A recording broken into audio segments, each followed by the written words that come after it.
Millionaire CEO canceled his wedding a night before, after his ex mistakenly sent him a photo of a baby he knew nothing about. At 36 years old, Sebastian Sterling stood alone in the living room of his penthouse, staring through floor-to-ceiling windows that overlooked miles of glowing city streets. The place should have felt alive tonight. Tomorrow he was getting married. His wedding planner had called 6 times. His mother had sent 3 emotional messages. Friends were already arriving from different states. Yet none of that held his attention. A custom tuxedo hung neatly in a nearby room. Wedding vows rested on the kitchen counter. Everything had been prepared down to the smallest detail. Everything except the one thing that actually mattered: peace of mind. Sebastian loosened the collar of his shirt and glanced at the expensive watch on his wrist. 10:47 p.m. Less than 24 hours remained before he would stand at the altar. He should have been excited.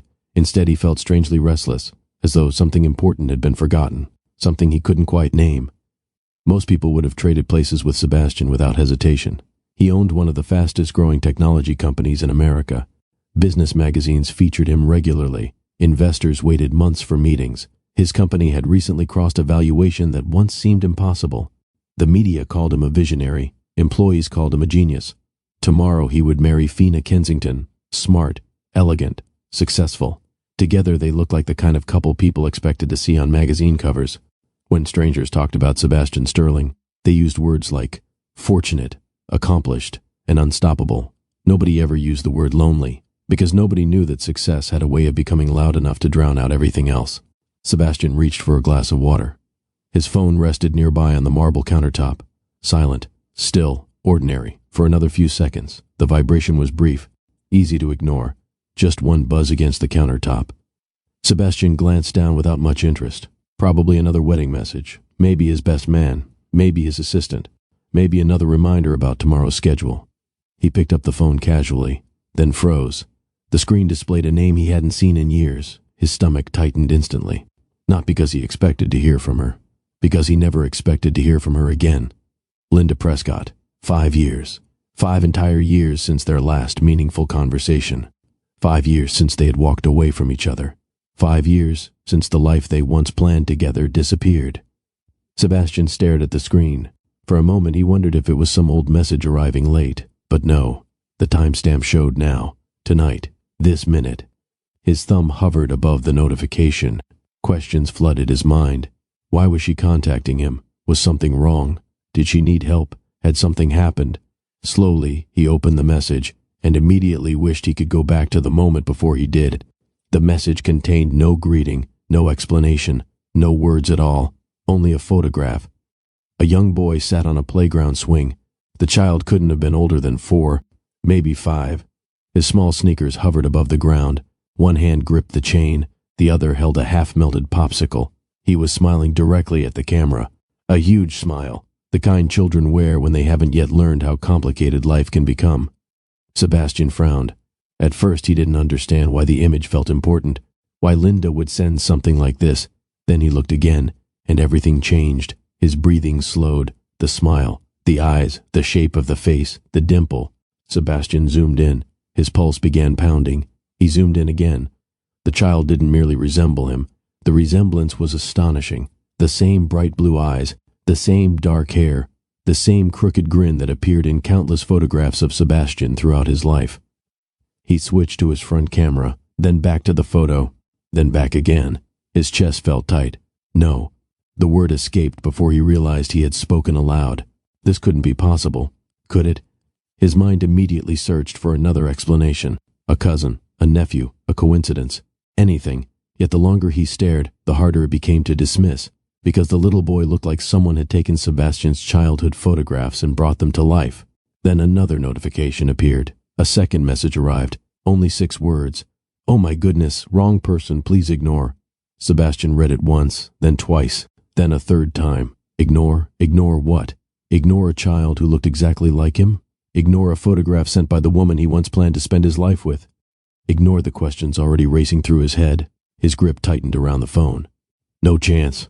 He immediately pressed the call button. The line rang, and rang, and rang. No answer. The call disconnected. Sebastian tried again. Nothing. Again. Still nothing. By the 4th attempt, frustration began replacing shock. "Come on, Linda." Straight to voicemail. He ended the call and tried once more. Voicemail again. A text message followed. "Linda, who is that boy?" No response. Another message. "Please call me." Nothing. Minutes passed. Sebastian paced across the room. Every unanswered call made the situation worse. If there was a simple explanation, why wasn't she answering? If the photo meant nothing, why send it at all? If the child wasn't connected to him, why did he feel as though his entire future had just shifted beneath his feet? The silence on the other end became unbearable. For the first time in years, Sebastian wasn't thinking about tomorrow's wedding. He wasn't thinking about shareholders. He wasn't thinking about business. Only one thing mattered: the boy. Sebastian returned to the photograph, again and again and again. The longer he looked, the more details appeared. The eyes, the smile, the dimple. Even the way the child tilted his head felt familiar. His thoughts turned dangerous. What if that child was his? What if Linda had been trying to tell him something? What if an entire chapter of his life existed without his knowledge? His gaze drifted toward the tuxedo waiting in the next room. Tomorrow he was supposed to become a husband, but tonight he couldn't stop wondering whether he was already something else, something far bigger, something far more important: a father. The possibility struck him with such force that he sat down abruptly. The room suddenly felt different, smaller. The future he had carefully planned no longer looked certain. Not after this, not after that photograph, not after Linda, and definitely not after the question now echoing through his mind. A question that refused to leave. A question that would follow him into the longest night of his life. Who was that child? And why did he look exactly like Sebastian Sterling? Before we continue, if you're enjoying this story, take a moment to subscribe to Mr. Williams' Storytime and tell us in the comments. If you were Sebastian, would you still go through with a wedding the next day, or would you postpone everything until you got answers? Because Sebastian is about to discover a truth that could change every part of his future. The question followed Sebastian long after midnight. Who was that child? He stared at the photograph until the numbers on the clock blurred together. Sleep never came. At some point, he wandered into his home office and sat behind a desk large enough to host meetings with executives from around the world. Ironically, none of those accomplishments brought him comfort tonight. His attention drifted to a framed photograph tucked away on a bookshelf, one of the few personal items he had never thrown away. It showed a younger version of himself. No expensive suits, no luxury penthouse, no headlines, just a skinny guy standing beside a smiling woman, Linda. The picture had been taken during a period of his life most people would call difficult. Yet as he looked at it now, he remembered something strange. Back then, despite having almost nothing, he had laughed more. 5 years earlier, Sebastian Sterling was not famous. Most people had never heard his name. His company existed inside a cramped rented office above an auto repair shop.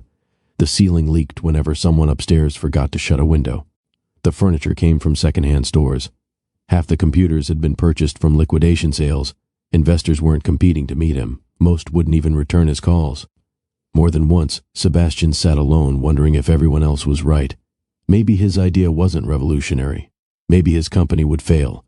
Maybe he was wasting years chasing a dream that wasn't meant to happen. Whenever those thoughts appeared, there was one person who always seemed to know: Linda. And somehow she always knew exactly what to say. Back then, they lived in a tiny apartment above a neighborhood bakery. Every morning began the same way. The smell of fresh bread drifted through the floorboards. Delivery trucks arrived before sunrise. The ancient radiator made strange noises all winter. The apartment wasn't impressive. The kitchen was barely large enough for 2 people. The bathroom door never closed properly. The living room doubled as Sebastian's second office. But it felt like home. One evening, Sebastian sat at the small dining table reviewing financial projections. His expression darkened with every page. Linda entered carrying 2 mugs of coffee. "You've been staring at those numbers for an hour. They aren't improving. Neither is your mood." He managed a weak smile. Linda sat across from him. "How bad?" Sebastian rubbed his forehead. "If we don't land new clients soon, things get complicated." Linda took a sip of coffee. "Complicated isn't impossible." "You always say that, because it's usually true." Sebastian laughed softly. "One day reality is going to prove you wrong." Linda pointed toward him. "And when that day comes, I'll admit it." "Until then?" "Until then, stop acting like the world is ending." She said it so confidently that he almost believed her. Almost. What Sebastian remembered most wasn't what Linda said during the good days. It was what she said during the bad ones, especially when nobody else believed in him. One afternoon, an investor meeting ended disastrously. The investor barely lasted 15 minutes before rejecting the proposal. By the time Sebastian returned home, frustration poured from every word. This is pointless. Linda looked up from the couch. Tough meeting? He practically laughed. She closed her book. What exactly did he say? Sebastian dropped into a chair. He said there are already too many companies doing similar things. Linda considered that. Do you agree with him? No. Then why are you repeating his opinion like it's a fact? Sebastian stared at her. She continued. One person's rejection doesn't decide your future. You make it sound easy. It isn't easy, she smiled gently. It's just not over. That was Linda's gift. She never pretended challenges didn't exist. She simply refused to let them define him. Every Friday night they followed the same routine. No matter how busy life became, no matter how stressful work became, no matter how little money remained in their account, Friday belonged to them. They carried folding chairs onto the narrow balcony outside their apartment. The view wasn't extraordinary. A few buildings, traffic moving below, a distant section of the skyline, yet neither would have traded those evenings for anything. One Friday, Linda wrapped a blanket around her shoulders. You know what I realized? Sebastian glanced over. That I'm incredibly handsome? She laughed. Not even close. I was worth a shot. She pointed toward the city. Everybody down there is rushing somewhere. So maybe they're rushing too much. Sebastian sipped his coffee. You've definitely been reading motivational quotes again. I have not. You have. Linda nudged him. I'm serious. What are you saying? She smiled. I'm saying these might end up being the best years of our lives. Sebastian looked around their tiny balcony. The years where we're broke. The years where we're building something. Her answer stayed with him, even now. Those balcony conversations often drifted toward the future. Not the future investors cared about. Not market projections. Not business growth. Their future. One night Linda rested her feet on the railing. Where do you see yourself in 10 years? Sebastian immediately answered, running a successful company, besides work. He thought for a moment. A family. Linda smiled. How many kids? Sebastian narrowed his eyes. That's a trap. Why? Because whatever number I say, you'll judge it. Linda laughed. Just answer. 2. Only 2, maybe 3. She grinned. Much better. And you? Linda leaned back. I want a house where people actually visit. What does that mean? I don't want one of those homes where everyone hides in separate rooms. She looked thoughtful. I want noise. Noise. Family dinners. Okay. Kids running around. Sure. People laughing. Sebastian smiled. You've thought about this. A lot.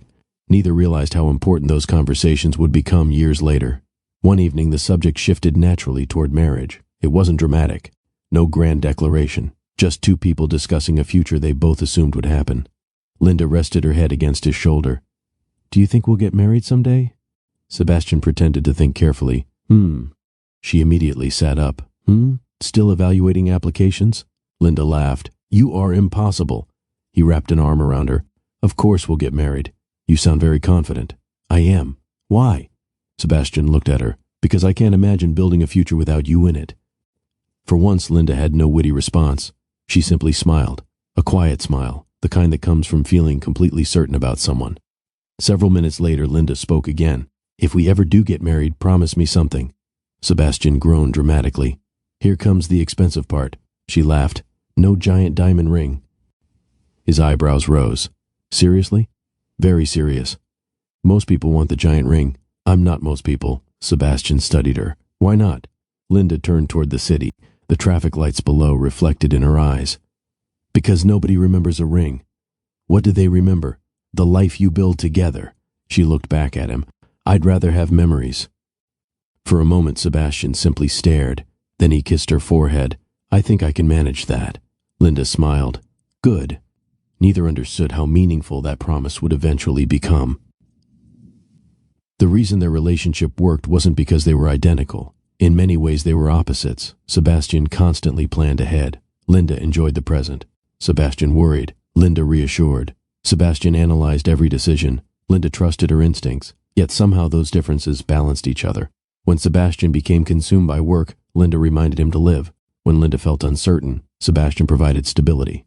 They weren't perfect. They argued occasionally. They annoyed each other. They disagreed. But they genuinely liked each other. That mattered. One Saturday they spent an hour assembling a bookshelf. By the end they had installed one shelf backward, twice. Linda laughed so hard she nearly fell over. Sebastian couldn't stop laughing either. Looking back, he couldn't remember what they argued about during those years. But he remembered moments like that, The ordinary ones. The ones that seemed insignificant at the time. The ones that eventually became priceless. Then everything began changing, slowly at first. One client became 3, 3 became 7, 7 became 15.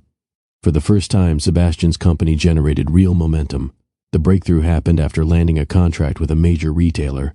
Sebastian burst through the apartment door carrying paperwork. Linda looked up from the couch. His grin told her everything. No way. Yes way. She jumped to her feet. We got it? We got it. Linda immediately threw her arms around him. The two of them nearly knocked over a lamp. We actually got it. Sebastian laughed. We actually did. That night they celebrated with takeout food because neither could afford anything fancy, and neither cared. To them it felt like the beginning of everything. In many ways it was. The first changes seemed harmless. Extra meetings, more emails, additional responsibilities, longer work days, necessary sacrifices. At least that's how Sebastian viewed them. Whenever Linda mentioned it, he reassured her. It's temporary, and he believed it. The problem was that every success created another demand. Every opportunity required more attention. Every achievement led to a bigger goal. Without noticing, work began taking priority over everything else, including the person who had supported him from the beginning. The first disappointment appeared on an ordinary Saturday. Linda had planned a day trip for weeks. Nothing extravagant, just a chance to spend time together. She packed snacks, mapped the route, made reservations. Then Sebastian's phone rang. A potential investor.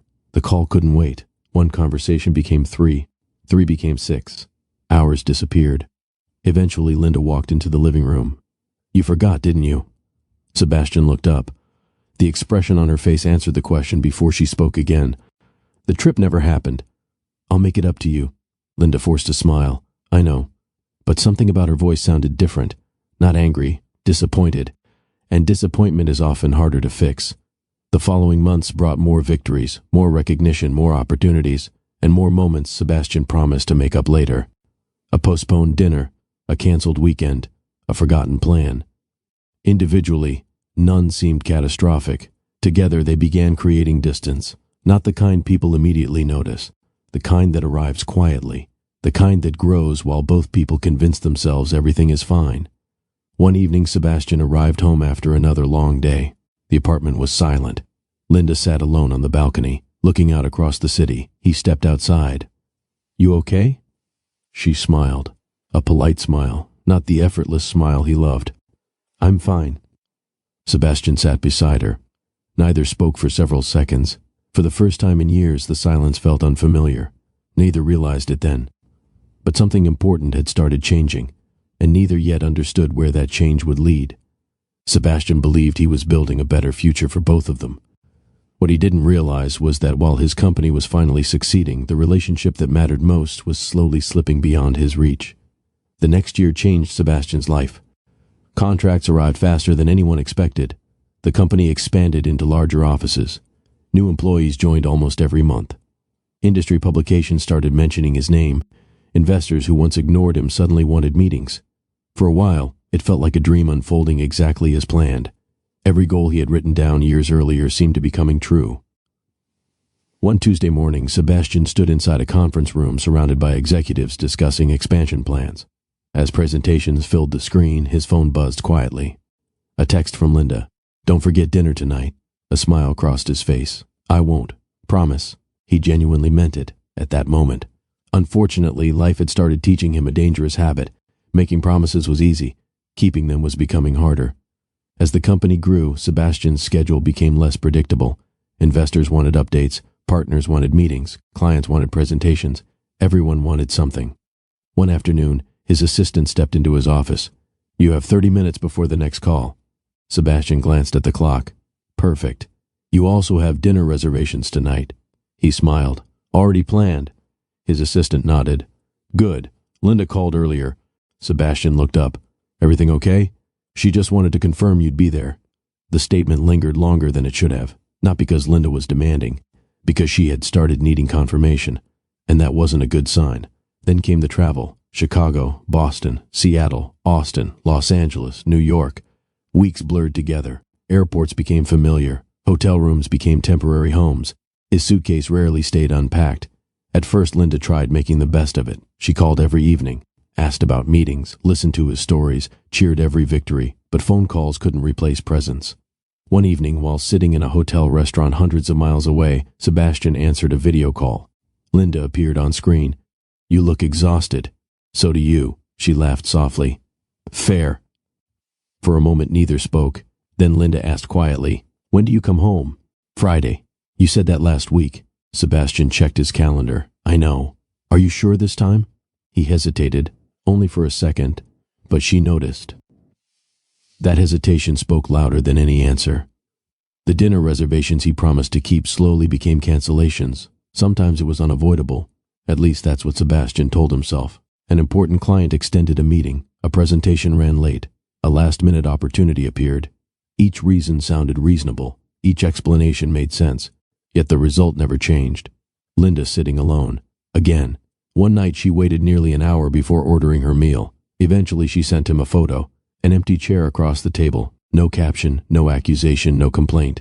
Just the image. Sebastian stared at it while riding in the back of a car headed toward another business dinner. For reasons he couldn't explain, that photo bothered him far more than any argument would have. The disappointments became bigger, not just dinners anymore. Important moments, birthdays, special occasions, milestones. One evening, Linda organized a small celebration. Nothing elaborate, just close friends gathered at a local restaurant. Everyone arrived, everyone except Sebastian. His flight was delayed, then rescheduled, then delayed again. By the time he arrived home, the evening was over. Linda sat on the couch wearing a brave smile. "You didn't have to stay awake. I wanted to." "I'm sorry." "I know." Sebastian sat beside her. "I really tried." "I know." Again, those two words. Not angry, not cruel, just tired. That tiredness worried him, even if he didn't fully admit it yet. To her credit, Linda didn't stay silent. She tried talking about it, repeatedly. One Sunday afternoon, she joined him in the living room while he reviewed reports. "Can we talk?" Sebastian didn't look up immediately. "Of course." Linda waited. Several seconds passed. He continued typing. Finally, she closed the laptop herself. That got his attention. "Linda." "No." Her voice remained calm. "We're talking now." Sebastian leaned back. "Okay." She folded her arms. "When was the last time we spent an entire day together?" He opened his mouth, then stopped, because he genuinely didn't know. Linda nodded sadly. "That's what I thought. We spend time together." "Not really." "That's not fair." "It is fair." She wasn't shouting. That somehow made it harder. "You come home exhausted," she continued. "Your phone rings constantly. You answer emails during dinner. It's work." "I know it's work." Her eyes softened. "I'm not asking you to quit." "Then what are you asking?" Linda looked directly at him. "I'm asking you to remember we're supposed to be building a life together."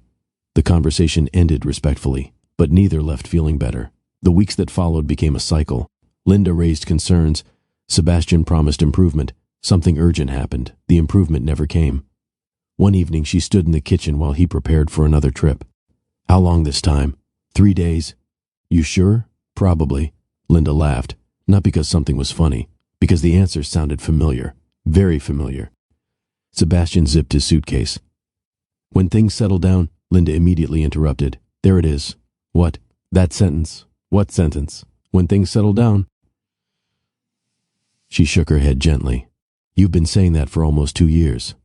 Sebastian looked away, because he knew she was right. The problem wasn't that he didn't care. The problem was that he believed there would always be more time later. Later felt guaranteed, until it wasn't. As months passed, small disappointments stacked on top of each other. Neither person wanted to fight. Neither person wanted to lose the relationship. Yet neither knew how to stop the growing distance. One night they sat together watching a movie. At least that had been the plan. 10 minutes after it started, Sebastian's phone rang. Work. Again. He answered. One call became two. Two became several. Nearly 40 minutes passed. When he finally returned, Linda had turned off the television. "Sorry," she nodded. "It's okay." But her expression said otherwise. "You can tell me if you're upset." Linda looked at him. "I'm not upset about tonight." "What do you mean?" "I'm upset about all the nights." The words landed heavily, because deep down Sebastian understood exactly what she meant. The conversation neither wanted finally arrived on a Wednesday evening. Sebastian returned home later than expected. His shoulders ached. His mind remained trapped in work. The moment he stepped through the apartment door, he sensed something different. Linda sat near the window, quiet, thoughtful. She looked up as he entered. "We need to talk." 4 words nobody enjoys hearing. Sebastian sat across from her. Okay. For several moments, neither spoke. Then Linda broke the silence. Are you happy? The question surprised him. What? Are you happy? Why are you asking that? Because I don't know anymore. Sebastian frowned. Of course I'm happy. Linda nodded slowly. Then why does it feel like you're never here? He rubbed his forehead. Linda, no. Her voice cracked slightly. No, please listen. For the first time, he heard real pain beneath her words. Not irritation, pain. Tears gathered in Linda's eyes. Not dramatic tears, not manipulative tears. The kind people try desperately to hide. I don't need a bigger apartment. Sebastian remained silent. I don't need a nicer car. Her voice trembled. I don't need more money. The room felt impossibly still. Then she said the sentence that would remain with him for years. I need you. Sebastian lowered his eyes, because there was no defense against the truth. No argument, no clever response, no explanation. Only truth. And truth can be uncomfortable, especially when you know the other person is right. For several seconds, neither moved. Finally, Sebastian spoke. I've been doing all of this for us. Linda nodded. I know. I wanted a better future. I know. Everything I've worked for. I know. Again, those same words. Not angry, not hostile, just heartbreaking. Linda wiped her eyes. The problem isn't your intentions. Sebastian looked up. It's your absence. The sentence hit harder than criticism from investors, harder than failure, harder than rejection, because it came from someone who genuinely loved him, and because it was true. The breakup didn't happen that night. Not immediately. They tried. For several more weeks, they genuinely tried. Sebastian made efforts. Linda made efforts. Both hoped things would improve. But sometimes relationships reach a point where effort alone isn't enough. One evening they sat together on their balcony. The same balcony where they had spent countless Fridays dreaming about the future. This time the atmosphere felt different. Not hostile, just sad. Linda stared out across the city. Sebastian sat quietly beside her. Eventually she spoke. I don't think we're fixing this. The words hurt because he had been thinking the same thing. Neither cried immediately, neither shouted, neither blamed. The conversation remained gentle, which somehow made it more painful.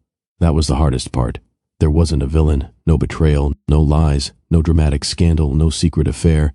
Nobody had stopped loving the other. If anything, that made everything worse, because it would have been easier to hate each other.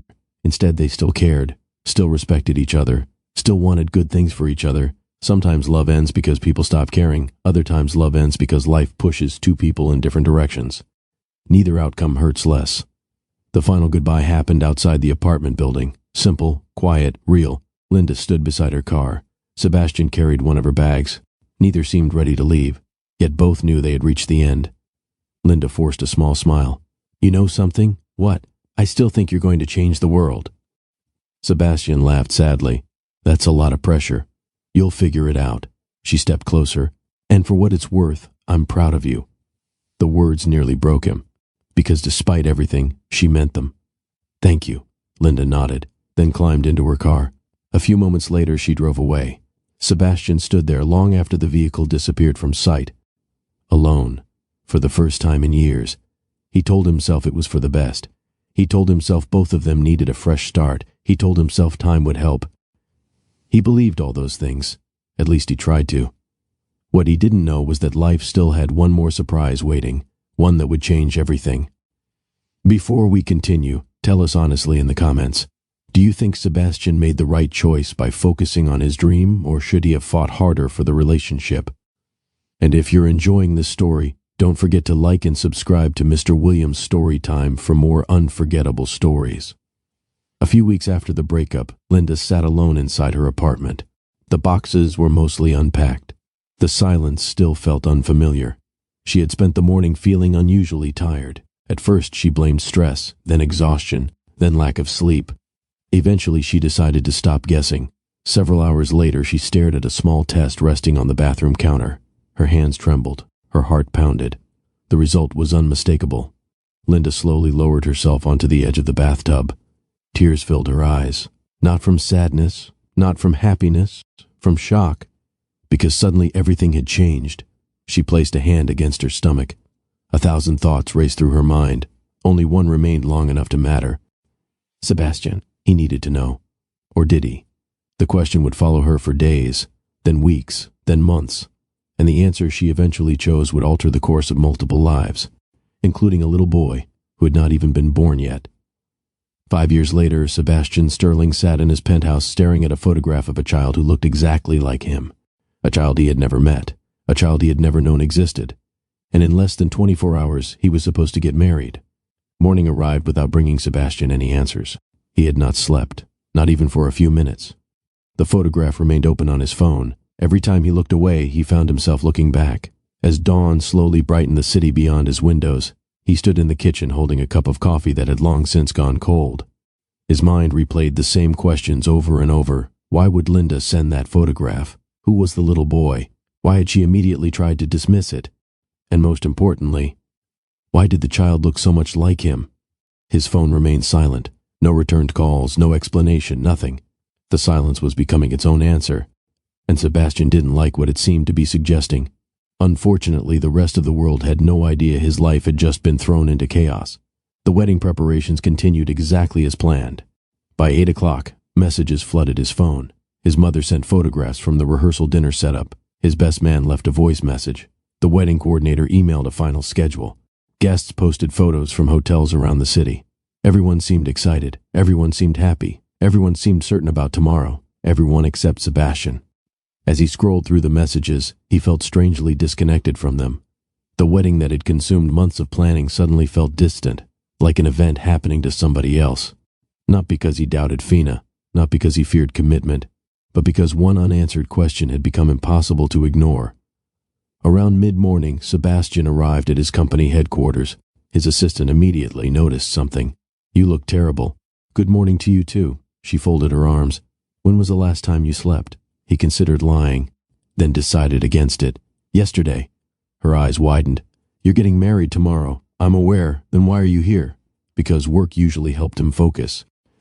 Usually. Today wasn't normal. Today every spreadsheet looked meaningless. Every meeting felt unimportant. Every conversation drifted back toward the same thought. The photograph. After only 20 minutes, Sebastian realized something unusual. For the first time in years, work couldn't distract him. His mother called shortly before lunch. "Sebastian." "Hi, Mom. Are you excited?" The question caught him off guard. Normally the answer would have been easy. Today it wasn't. "A little tired." "Tired? You know how these things go." His mother laughed. "I remember my wedding." Sebastian smiled weakly. Then she added something unexpected. "You're happy, right?" The question lingered, long enough for her to notice. "Sebastian, I'm here." "You didn't answer." He walked toward the window overlooking the city. "I'm happy." It wasn't entirely untrue. He cared about Fina. He respected her. He admired her. But happiness wasn't the issue. The issue was uncertainty, and uncertainty had suddenly entered his life carrying the face of a little boy. By afternoon, the wedding had become a news story. Not major national news, but enough to attract attention. Several business publications planned coverage. Social media accounts discussed the upcoming ceremony. One reporter even contacted his public relations team requesting photographs. Years earlier, Sebastian would have found it amusing. Now it felt suffocating. His assistant entered his office. "Your PR manager needs approval for tomorrow's media arrangements." Sebastian stared blankly. "What media arrangements?" She looked confused. "The wedding coverage. Cancel it." "What? All of it?" His assistant blinked. "Sebastian, people have already." "Cancel it." She hesitated, then nodded. Something in his voice told her not to argue. The moment she left, Sebastian picked up his phone. Still no response from Linda. His frustration deepened. Later that afternoon, he arrived at the wedding venue for a final walkthrough. The coordinator greeted him immediately. "Perfect timing." Sebastian forced a smile. She launched into details. Seating arrangements, guest arrivals, music selections, photography schedules, reception timing. Every minute had been carefully planned. Normally, Sebastian appreciated organization. Today, each detail felt strangely irrelevant. The coordinator continued speaking. Meanwhile, his attention drifted. His phone rested in his pocket. Part of him kept hoping it would vibrate, that Linda would finally call, that some simple explanation would appear. Nothing happened. Eventually, the coordinator paused. "Sebastian?" He looked up. "Sorry." She frowned. "Are you feeling okay?" Before he could answer, another voice interrupted. "That's exactly what I was wondering." Sebastian turned and saw Fina. Fina Kensington knew him well. well enough to recognize when something wasn't right. One glance was all it took. The moment she approached, concern appeared in her eyes. "You look exhausted." Sebastian attempted a smile. "I've had better mornings." Finna studied him carefully. "What's going on?" The coordinator wisely excused herself, leaving them alone. For several seconds, Sebastian considered saying nothing, pretending everything was fine, waiting until after the wedding. Then he remembered the photograph, the unanswered calls, the growing knot in his chest. No, he couldn't pretend. Not with Finna. She deserved honesty, even if honesty created problems, especially if it created problems. Slowly, Sebastian pulled out his phone. "There's something I need to show you." Finna accepted the phone.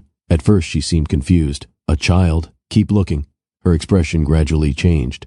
The longer she studied the image, the more serious she became. She zoomed in, then looked at Sebastian, then back at the photograph, then at Sebastian again. Neither spoke, because neither needed to. The resemblance spoke for itself. Finally, Finna lowered the phone. "Who sent this?" "Linda." Her eyebrows rose immediately. "The Linda?" Sebastian nodded. A long silence followed. Not awkward, not hostile, just thoughtful. Finna stared at the image again. "I see why you're upset." "Do you?" "Yes." Her answer came without hesitation. Because the resemblance was impossible to miss. The child looked as though he belonged in Sebastian's family photo album. Unlike many people, Finna didn't rush to conclusions. She didn't accuse. She didn't become defensive. She simply asked questions. "When did this happen?" "Last night." "Did she explain anything?" "No." "Have you spoken to her?" "I've tried." Finna nodded slowly, then handed back the phone. "What are you thinking?" Sebastian laughed quietly. "I honestly don't know." "Do you think he could be yours?" The question hung between them, heavy, unavoidable. Sebastian looked down. "I don't know." For the first time, saying those words felt terrifying, because he was beginning to suspect the answer. And if the answer was yes, everything changed. Several minutes passed. Neither moved, neither rushed the conversation. Finally, Finna spoke. "I could still marry you tomorrow." Sebastian looked up. She continued calmly. "If that's what you want." The statement surprised him. "You would?" Finna smiled sadly. "I said I could." The emphasis mattered. A lot. She folded her hands. "But that's not really the issue." "What is the issue?" Her answer arrived gently. "I don't want to marry a man whose mind is somewhere else." Sebastian lowered his eyes. Because once again someone had spoken a truth he couldn't deny. His mind wasn't on the wedding. It wasn't on the venue, or the reception, or the future they had planned. His mind was trapped inside a single photograph, and both of them knew it. Finna walked toward a nearby window. For a moment she watched people moving outside. Then she turned back toward him. "Tell me something honestly." "Okay. If that child turns out to be yours." She paused. "What happens next?" Sebastian opened his mouth, then stopped, because he genuinely didn't know. And that uncertainty alone revealed how serious the situation had become. Finna noticed. Of course she noticed. She always did. The silence answered her question, not completely, but enough. Enough to understand that this wasn't something he could ignore. Enough to understand that tomorrow's wedding no longer felt certain. By the time Sebastian left the venue, his decision had been made. He couldn't move forward without learning the truth. Not because he was afraid, not because he was confused about his feelings, because some questions demand answers. This was one of them. As he stepped into his car, his phone suddenly vibrated. His heart jumped. For a second he thought it might be Linda. It wasn't. Just another wedding-related message. He exhaled heavily, then did something he had been considering all day. He sent one final text. "Linda, please, we need to talk. No anger, no accusations, no demands, just honesty." Several minutes later, while stopped at a traffic light, his phone vibrated again. This time it was her. A single message, 3 words, "Tomorrow, Lakeside Cafe." Sebastian stared at the screen. His pulse quickened. After nearly 24 hours of questions, he was finally getting a chance to hear the truth. Or at least part of it. He had visited that cafe countless times years ago. Back when life was simpler. Back when he and Linda shared dreams instead of silence. Now he would return seeking answers neither of them could avoid any longer. Answers that might change every plan he had made for the future. Answers waiting on the other side of one meeting, one conversation, and one little boy's smile. The following afternoon, Sebastian walked into the Lakeside Cafe carrying a question that had consumed him for nearly 2 days. Across the room sat Linda Prescott, the woman he hadn't truly spoken to in 5 years, the woman holding a secret that was about to change his life forever. And before the meeting ended, Sebastian would hear 4 words he never expected. "He's your son, too." The following afternoon, Sebastian arrived at the Lakeside Cafe 15 minutes early. Not because he was eager, because waiting anywhere else felt impossible. The cafe hadn't changed much over the years. The wooden floors were the same. The menu board still hung above the counter. The large windows still overlooked the water. 5 years disappeared the moment he stepped inside. Memories seemed attached to every corner. Saturday mornings, shared breakfasts, long conversations, quiet laughter. Back then they had visited so often that employees knew their usual orders. Now Sebastian sat alone at a corner table. His hands rested around a cup of untouched coffee. Every time the door opened, he looked up. Then finally Linda walked in. His heart immediately tightened. Not because she looked dramatically different, because she looked familiar, painfully familiar. For a moment neither moved, neither smiled, neither spoke. Years of history filled the space between them. Eventually Linda approached the table. "Hi." Sebastian stood automatically. "Hi." It was strange how such a simple word could carry so much weight. Linda sat down carefully.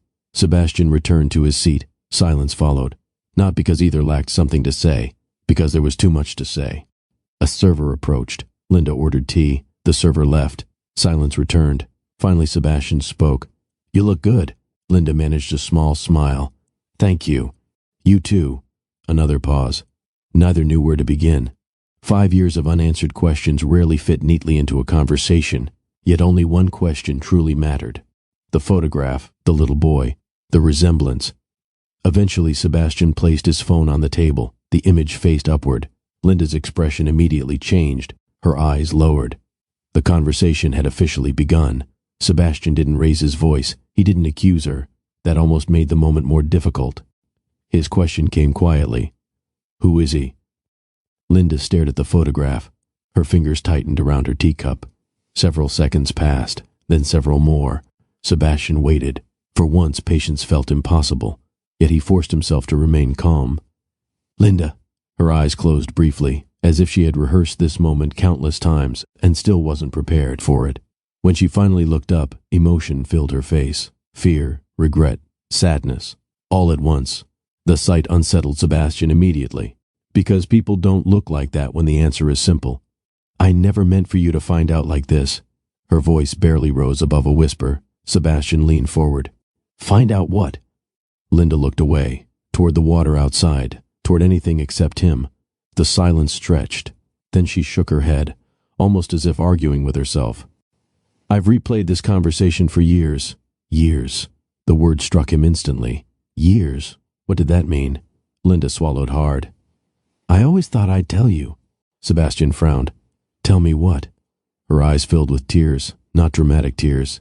The kind people fight desperately to hide, the kind that come from carrying something far too long. Sebastian's pulse quickened. Whatever she was about to say, he already knew his life would not look the same afterward. Linda took a slow breath, then finally spoke. "His name is Theo." The answer surprised him, not because of what she said, because of what she didn't say. She didn't say nephew, didn't say friend's child, didn't say neighbor, just his name. Theo. As if Sebastian should already know who he was, as if the name alone carried meaning. "Theo," Linda nodded. A tear slipped down her cheek. "Yes." The room suddenly felt very quiet, even though conversations continued all around them, even though dishes clinked nearby, even though life continued normally for everyone else. For Sebastian, everything seemed to narrow toward a single moment, a single answer, a single truth, waiting just ahead. When Linda finally spoke again, her voice trembled. "He's my son." The words landed heavily. Yet strangely, Sebastian wasn't shocked. Not yet. Part of him had already suspected as much. The next question came naturally. "And?" Linda looked directly at him. No avoiding, no hesitation, no place left to hide. "And he's yours too." Everything stopped. Or at least it felt that way. The sounds around him disappeared. The movement inside the cafe disappeared. Even the passing seconds seemed to disappear. Only 4 words remained. "He's yours too." Sebastian stared at her, waiting for clarification, waiting for correction, waiting for anything that might change what he had just heard. Nothing came. Because there was nothing to correct. The truth had already arrived. For several moments, Sebastian couldn't speak. His thoughts crashed into each other. A son. He had a son. Not someday. Not in the future. Now. For years. A son he had never met. A son who had laughed. Learned, grown, celebrated birthdays, opened Christmas presents, started school, all without him. His chest tightened, not because he doubted Linda. The resemblance alone made denial nearly impossible. No, the pain came from something else. Lost time. Time that could never be recovered. Finally he found his voice. How old is he? 4. 4 years. The number struck harder than expected. 4 years of memories gone. 4 years he could never relive. 4 years that belonged to somebody else. Not him. Linda wiped her eyes, then began explaining. A few weeks after we broke up, I started feeling sick. Sebastian listened silently. I didn't think much about it at first. She laughed sadly. I actually convinced myself it was stress. Her smile vanished. Then I found out. The memory clearly remained vivid. Even now. I sat in my apartment staring at the test result for almost an hour. Sebastian lowered his eyes, trying to imagine that moment, trying to imagine learning something life-changing while completely alone. Linda continued quietly. My first thought was you. That sentence hurt, more than he expected, because for one brief moment he imagined a different future. A future where she called immediately. A future where he knew from the beginning. A future where none of this happened. I wanted to tell you. Sebastian looked up. Linda's expression carried no defensiveness, only honesty. I really did. Then why didn't you? The question emerged before he could stop it. Linda nodded, as though she expected it, because she had asked herself the same question countless times. You were finally succeeding. Sebastian frowned. What does that have to do with anything? Everything. She looked down briefly. Your company was taking off. You still should have told me. I know. Her voice cracked. I know that now. The regret sounded genuine, painfully genuine, which made it difficult to stay angry, even if part of him wanted to. Linda continued. The first month I told myself I'd call soon. Sebastian remained silent. The second month I told myself I'd wait until things settled down. A bitter smile crossed her face. Then months became a year. She stared into her tea. Then another year. The sadness in her voice was impossible to miss. Every time I thought about contacting you, it felt harder. Sebastian understood the logic. He just hated it, because every delay made the eventual conversation more difficult, and every difficult conversation became easier to avoid, until avoidance became a habit, a costly one. Linda shook her head. I kept convincing myself I had waited too long. I waited even longer. The tragic simplicity of it hit Sebastian immediately. Fear, delay, more delay, again and again, until years disappeared. I watched your company grow. Linda continued. I saw interviews, I saw articles, I saw pictures. Her voice softened. You looked happy. Sebastian almost laughed. If only she knew. Success and happiness weren't always the same thing, yet he understood why she had believed it. From the outside, his life looked perfect. Very few people knew otherwise. Finally, Linda lowered her eyes. I was wrong. No excuses, no justifications, no attempts to avoid responsibility. Just honesty. I should have told you. Sebastian remained quiet. I know that. Another tear slipped down her cheek, and I'll regret it for the rest of my life. The sincerity in her voice left no room for doubt. She genuinely believed it. For the first time, Sebastian realized something important. Linda hadn't escaped the consequences of her decision. She had lived with them every day. The guilt, the fear, the uncertainty, all of it, for years. That realization didn't erase the pain, but it changed it, slightly. The emotion rising inside Sebastian surprised him. It wasn't anger, at least not primarily. It was grief, pure grief, because anger focuses on what happened. Grief focuses on what didn't happen. He missed first words, first steps, first birthdays, first scraped knees, first school photos, entire chapters of a child's life. Gone. Not because he chose absence, because he never knew he was supposed to be there. The realization left him feeling hollow. For years he had assumed he simply wasn't a father. Meanwhile, somewhere in the city, a little boy had been growing up without him. Sebastian stared out the window, his voice barely above a whisper. 4 birthdays. Linda nodded silently. He pictured candles, cake, presents, photographs, family gatherings, moments parents treasure forever, moments he never experienced. Not because he was busy, not because he was traveling, because nobody told him. The difference mattered. A lot. His thoughts continued. 4 Christmas mornings. Linda closed her eyes. The sadness between them deepened, not because either wanted to hurt the other, because both understood what had been lost. Some things can be replaced. Time isn't one of them. Money can return. Opportunities can return. Lost years don't. They simply become memories belonging to someone else. The cafe felt smaller now, as though the truth occupied all available space. Sebastian looked down at the photograph again. Theo, his son, the little boy smiling from the swing. Suddenly the image carried entirely different meaning. Not a mystery anymore, a reality, a living reality. One that existed regardless of how he felt about it. One that existed whether he was ready or not. And strangely, beneath all the grief, another emotion began emerging. A need, a desperate need, to meet him, to see him, to know him, to hear his voice, to make up for whatever time remained. Finally, Sebastian looked at Linda. Neither spoke for several seconds. Then he asked the question that mattered most. Not why, not how, not what happened. Something else, something simpler. When can I meet him? Linda blinked, clearly surprised. Perhaps she expected anger. Perhaps she expected blame. Perhaps she expected him to walk away. Instead, he asked about Theo. Only Theo. The little boy neither of them could stop thinking about. A fresh wave of tears filled Linda's eyes. This time for a different reason. He'd like that. Sebastian swallowed hard. When? Linda smiled through the tears. How about this weekend? For the first time since receiving the photograph, something shifted inside him. Not relief. The situation was far too complicated for relief. Hope, just a small amount, but enough. Enough to imagine meeting his son. Enough to imagine hearing his voice. Enough to imagine becoming part of a life he had only discovered 2 days earlier.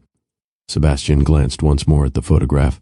The little boy's smile seemed different now, not because the picture had changed, because everything else had. 3 days later, Sebastian stood near a neighborhood park waiting for the most important meeting of his life.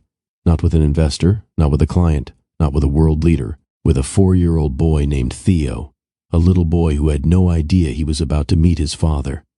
3 days later, Sebastian parked across the street from a neighborhood park and sat motionless behind the steering wheel. He had arrived 20 minutes early, again. Apparently waiting had become a habit. The park wasn't particularly large. A playground occupied one corner. Children ran across open grass. Parents sat on nearby benches. A group of kids chased a soccer ball near the far end. To everyone else, it was a completely ordinary Saturday. To Sebastian, it felt like the most important day of his life. His hands tightened around the steering wheel. He had delivered presentations to rooms filled with investors, negotiated deals worth millions, spoken before large audiences without hesitation. Yet nothing had prepared him for this. Because this wasn't business, this was personal, deeply personal. For 4 years, a little boy had existed without him knowing, and in a matter of minutes, that little boy would step into his life. The question wasn't whether Sebastian was ready. The question was whether Theo would accept him. That uncertainty made his stomach twist. Finally, he took a deep breath and stepped out of the car. Linda arrived several minutes later. Theo sat in the back seat. The moment the car stopped, Sebastian's pulse quickened. The rear door opened. A small boy jumped out holding a toy airplane. For a second, Theo seemed more interested in the plane than anything else. He made flying sounds while jogging toward the grass. Linda smiled softly. There he goes. Sebastian watched quietly. The photographs hadn't fully prepared him. Seeing Theo in motion made the resemblance even stronger. The way he moved, the way he tilted his head, even his expressions felt familiar. Theo raced toward a nearby patch of grass and launched his toy airplane into the air. It crashed almost immediately. The little boy laughed, not frustrated, not upset, just amused. Sebastian couldn't stop watching, because for the first time, the photograph wasn't a photograph anymore. It was a child. His child. Linda noticed his silence. You okay? Sebastian laughed softly. No. That answer surprised both of them, mostly because it was honest. Linda glanced toward Theo. You're nervous. Very. A small smile appeared on her face. Good. Good. That means you care. Sebastian looked back toward the playground. The little boy was now attempting to balance on a low beam, concentrating with complete seriousness. For some reason, that simple sight affected him deeply. 4 years. 4 years he had missed moments like this. Ordinary moments. Moments that suddenly didn't seem ordinary at all. Linda placed a hand on his arm. He's been excited all week. Sebastian blinked. He has? She nodded. He keeps asking questions. What kind of questions? A laugh escaped her. Mostly whether you like dinosaurs. Sebastian smiled despite himself. I do. Good. Why? Linda pointed toward Theo. Because he loves them. Eventually Theo turned around. His gaze landed on Sebastian. The little boy paused, not frightened, not shy, simply curious. For a few seconds they looked at each other from across the playground. Neither moved. Then Theo began walking toward them. Every step seemed to take forever. Sebastian's heart pounded. This was it, the moment, the beginning. Theo stopped directly in front of him. The little boy looked up carefully, studying him, evaluating him, the same way children examine anything new. Sebastian smiled. "Hi, Theo." Theo blinked. "Hi." His voice was small, gentle, exactly what Sebastian imagined it might sound like. The little boy shifted his toy airplane from one hand to the other, then continued staring, apparently conducting a serious investigation. Finally, Theo asked a question. "You're Sebastian?" The simplicity nearly made Sebastian laugh. "That's right." Theo nodded thoughtfully, as though confirming information. Then another question arrived. "You work with computers?" Sebastian smiled. "Sometimes." The little boy considered that. "My mom says you're very smart." Linda immediately groaned. "Theo, what?" The child looked confused. Sebastian laughed. "I don't know about very smart." Theo seemed unconvinced. "My teacher says smart people shouldn't pretend they aren't smart." The response caught Sebastian completely off guard. Linda covered her face. "Oh no." Theo frowned. "What did I say?" Now everyone was laughing, and somehow, within less than a minute, the tension had already begun fading. Then came the moment neither Sebastian nor Linda would ever forget. Theo tilted his head, studying Sebastian more carefully. His eyes narrowed slightly, the same expression Sebastian made when thinking deeply. Finally, Theo pointed directly at him. "You look like me." The words landed with surprising force, not because they were dramatic, because they were innocent, completely innocent. Theo wasn't revealing a secret, wasn't making an accusation, wasn't trying to be emotional. He was simply stating an observation, a child's observation, one that happened to be true. Sebastian felt emotion rush through him. He somehow managed to smile. "You know what?" "What?" "I was thinking the same thing." Theo grinned immediately, as if pleased they agreed. The simplicity of the exchange nearly shattered Sebastian. Because children often accept truths adults spend years complicating. For several moments, nobody spoke. Theo seemed perfectly content. Meanwhile, Sebastian struggled to maintain composure. The resemblance had already been obvious in photographs. Standing face to face made it undeniable. The same eyes, the same smile, the same dimple. Even the laugh sounded strangely familiar.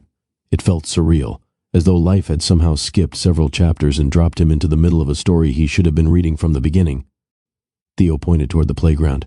"Want to see something?" The invitation surprised him. "Sure." The little boy immediately grabbed his hand, just like that. No hesitation, no suspicion, no complicated emotions, simply trust, pure and immediate. Sebastian looked down at their joined hands. His chest tightened, because something inside him already knew. Nothing would ever be the same again. Theo led him toward the playground with complete confidence. "Watch this." The little boy climbed a structure designed for children half his size. Reaching the top, he raised both arms triumphantly. "I'm king of the castle." Sebastian laughed. "Looks official." Theo nodded seriously. "It is." Several minutes later they were racing toy airplanes across the grass. Then examining bugs. Then discussing dinosaurs. Apparently Theo possessed strong opinions about dinosaurs. Very strong opinions. Everybody likes T-Rex. "That's true, but they're wrong." Sebastian raised an eyebrow. "They're wrong?" Theo nodded. "Triceratops is better. Why?" The little boy immediately launched into a detailed explanation, one that involved horns, bravery, and defeating larger dinosaurs. By the end, Sebastian found himself agreeing, not because the argument made sense, because Theo's enthusiasm was impossible to resist. The more time passed, the easier everything became. Theo told jokes. Most weren't particularly good. Sebastian laughed anyway. The little boy proudly demonstrated a cartwheel. It was less of a cartwheel and more of a controlled fall. Sebastian applauded enthusiastically. Theo bowed dramatically. At one point, the toy airplane landed in a puddle. Theo looked horrified. Then Sebastian accidentally stepped into the same puddle while retrieving it. Water splashed across his shoes. Theo burst into laughter. Real laughter, the kind that arrives from deep inside. Soon Sebastian was laughing too. Several nearby parents glanced over and smiled, because happiness is difficult to hide, especially the genuine kind. What surprised Sebastian most wasn't how much he liked Theo. That part seemed obvious. What surprised him was how natural everything felt. Not forced, not awkward. Natural. Conversation flowed easily. The little boy asked questions constantly. Sebastian answered, then asked questions of his own. What do you want to be when you grow up? Theo thought carefully. A dinosaur trainer. Sebastian nodded. Excellent choice. Really? Absolutely. Theo grinned. Mom says dinosaurs are extinct. Sebastian lowered his voice. That's exactly what they want us to think. Theo's eyes widened. For the next 10 minutes they developed increasingly ridiculous theories. By the end, Theo was convinced secret dinosaurs lived somewhere nearby. Linda simply shook her head. You two are impossible. Eventually they sat together on a park bench. Theo swung his legs happily, then asked a question that caught Sebastian off guard. Are you going to come back? The little boy asked it casually, as if discussing the weather. Yet the question carried enormous weight. Sebastian looked at him. Come back? Theo nodded. After today. The answer arrived instantly, without thought, without hesitation. Yes. Theo smiled. Okay, that was it. No further interrogation, no demands, no conditions. The little boy accepted the answer completely, because children often believe people until given a reason not to. The realization strengthened a promise already forming inside Sebastian. He would not become another temporary visitor in Theo's life. As the afternoon continued, Sebastian noticed something remarkable. Theo wasn't treating him like a stranger, not entirely. There was curiosity, certainly, questions, absolutely, but very little fear, very little distance.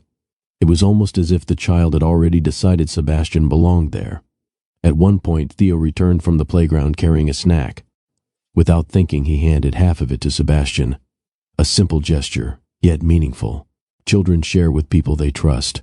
The realization stayed with him, because trust is precious, especially from someone so young, especially when you've just entered their world.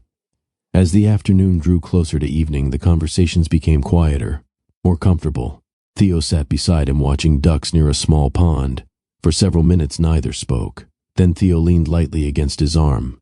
The gesture seemed unconscious, natural, comfortable. Sebastian felt something shift inside him, a feeling difficult to describe. Not responsibility, not obligation, something deeper, connection. The kind that doesn't need explanation, the kind that exists whether people acknowledge it or not. For the first time, fatherhood stopped feeling like an abstract idea. It became real, very real. Sitting beside him, watching ducks, holding a toy airplane. Eventually Linda checked the time. We should probably head home. Theo frowned. Oh, we've been here for hours. The little boy sighed dramatically. The reaction made Sebastian smile. As they began walking toward the parking lot, Theo suddenly reached for his hand. No announcement, no discussion, just a small hand finding a larger one. Sebastian looked down. Theo looked up. Can we do this again? The question hit harder than any business negotiation ever could. Sebastian squeezed his hand gently. Definitely. Theo nodded, satisfied, as if the answer had been expected, as if there had never been any doubt. And maybe, in Theo's mind, there wasn't.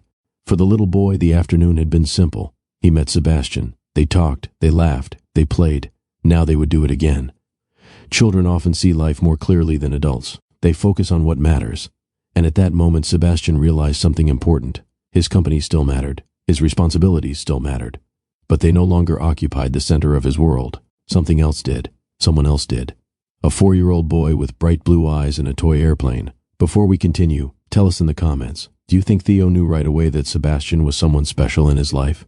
And if you're enjoying this story, don't forget to like, subscribe, and share Mr. Williams' story time with someone who loves heartfelt stories. That evening, as Sebastian drove home, he stopped at a red light and glanced toward the passenger seat. The toy airplane Theo had accidentally left behind rested there quietly. A forgotten toy, a simple object. Yet Sebastian found himself smiling, because for the first time in years he wasn't thinking about quarterly reports. He wasn't thinking about investors. He wasn't thinking about business expansion. He was thinking about dinosaurs, bad jokes, toy airplanes, and a little boy who had changed his life in a single afternoon. The realization was impossible to ignore. His priorities were changing, and whether he was ready or not, the rest of his life was changing with them. While Sebastian was learning how much Theo already meant to him, another person was facing a painful truth. Fina Kensington, the woman he was supposed to marry, the woman beginning to realize that the biggest challenge wasn't Theo's existence. It was what Theo's arrival had revealed about Sebastian's heart. While Sebastian was discovering what it felt like to be a father, Fina Kensington was learning how to let go of a future she had spent years building. From the outside, people assumed she was handling everything perfectly.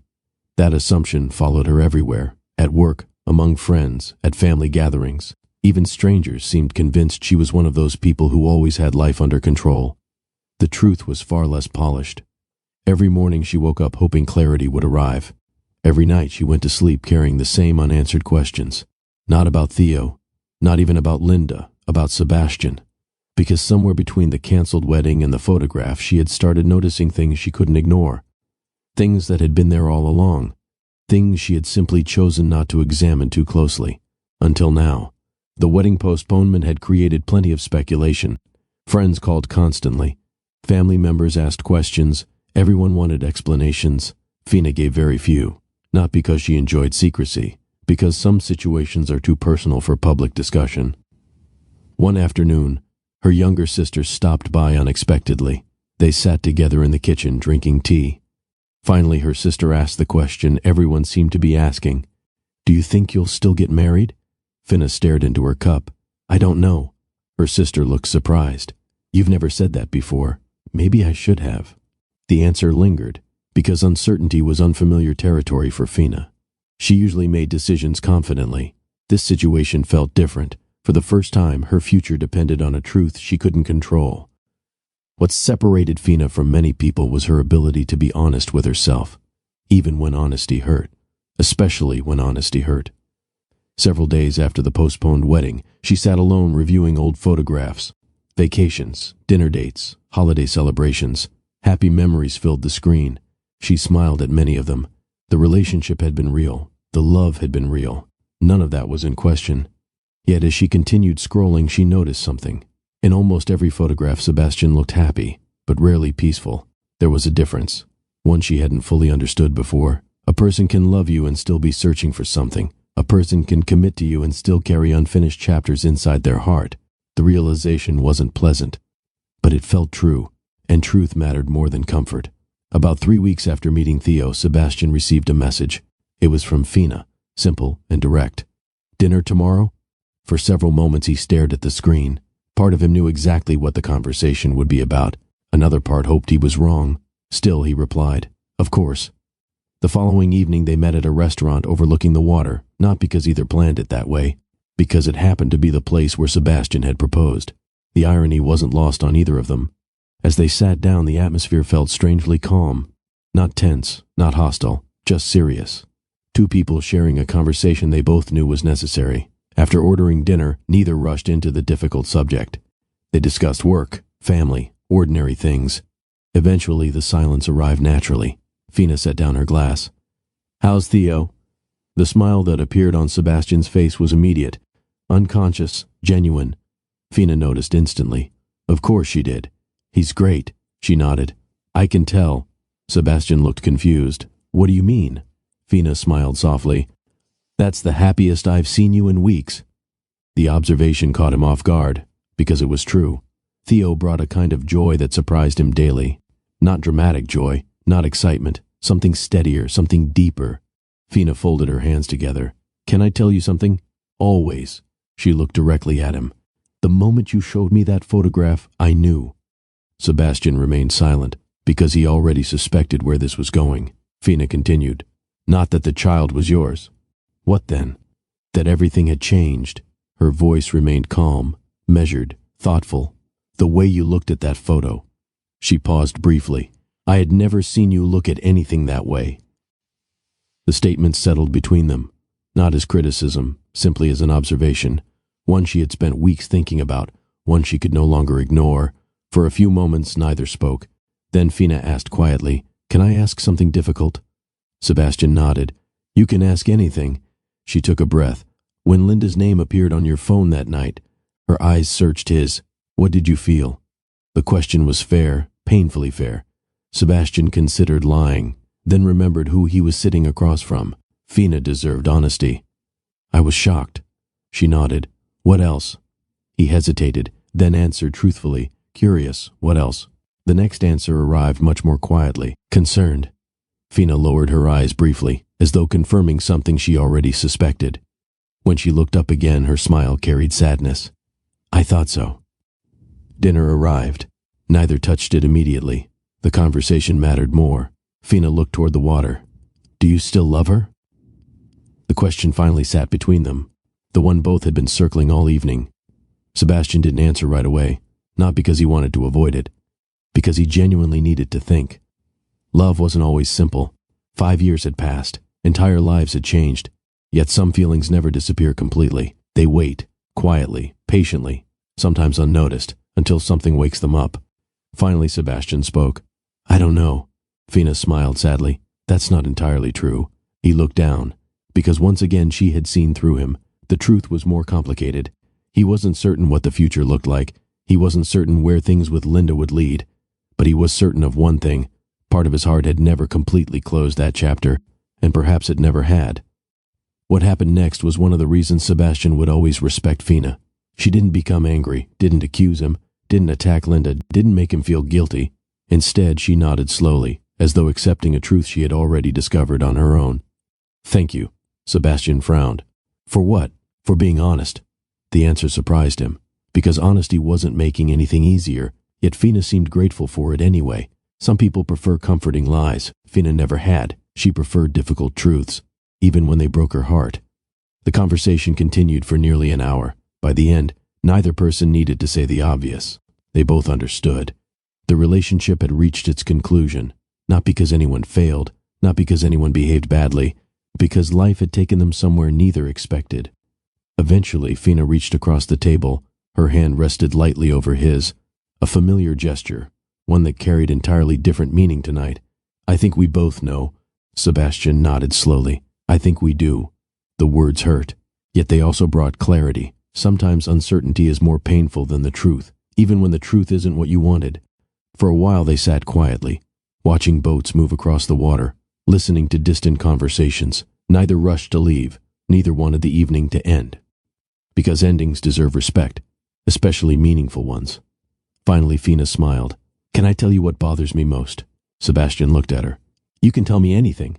She laughed softly. The funny thing is, her eyes glistened slightly. This was never really about Theo. The statement surprised him. What do you mean? Fina held his gaze. Theo just revealed something. What? Her answer came gently. The part of you that never stopped wondering about Linda. The honesty of the statement left him speechless. Because deep down, he knew she wasn't entirely wrong. Eventually the check arrived. Neither paid much attention to it. The practical details felt insignificant. Outside the restaurant they paused near the entrance. The evening air felt cool, comfortable. For several moments neither spoke. Then Fina stepped forward and hugged him. A real hug, not a symbolic one, not an angry one. A sincere goodbye between two people who genuinely cared about each other. When they stepped apart, both were emotional. Yet neither regretted the conversation. Take care of yourself, Fina smiled. You too. Then she added one final sentence, a sentence Sebastian would remember for years. And take care of that little boy. Emotion tightened his throat. I will, she nodded. As long as you do that, I think you'll be okay. Then she walked toward her car. No dramatic farewell, no tears running down the street, no shouting, just grace. The kind that appears when someone chooses dignity over resentment. Sebastian watched until she drove away. A chapter of his life had officially closed, not with anger, not with bitterness, with respect, and somehow that made it even more meaningful. That night, Sebastian returned home and sat alone in his living room. The silence felt different now, not empty, reflective.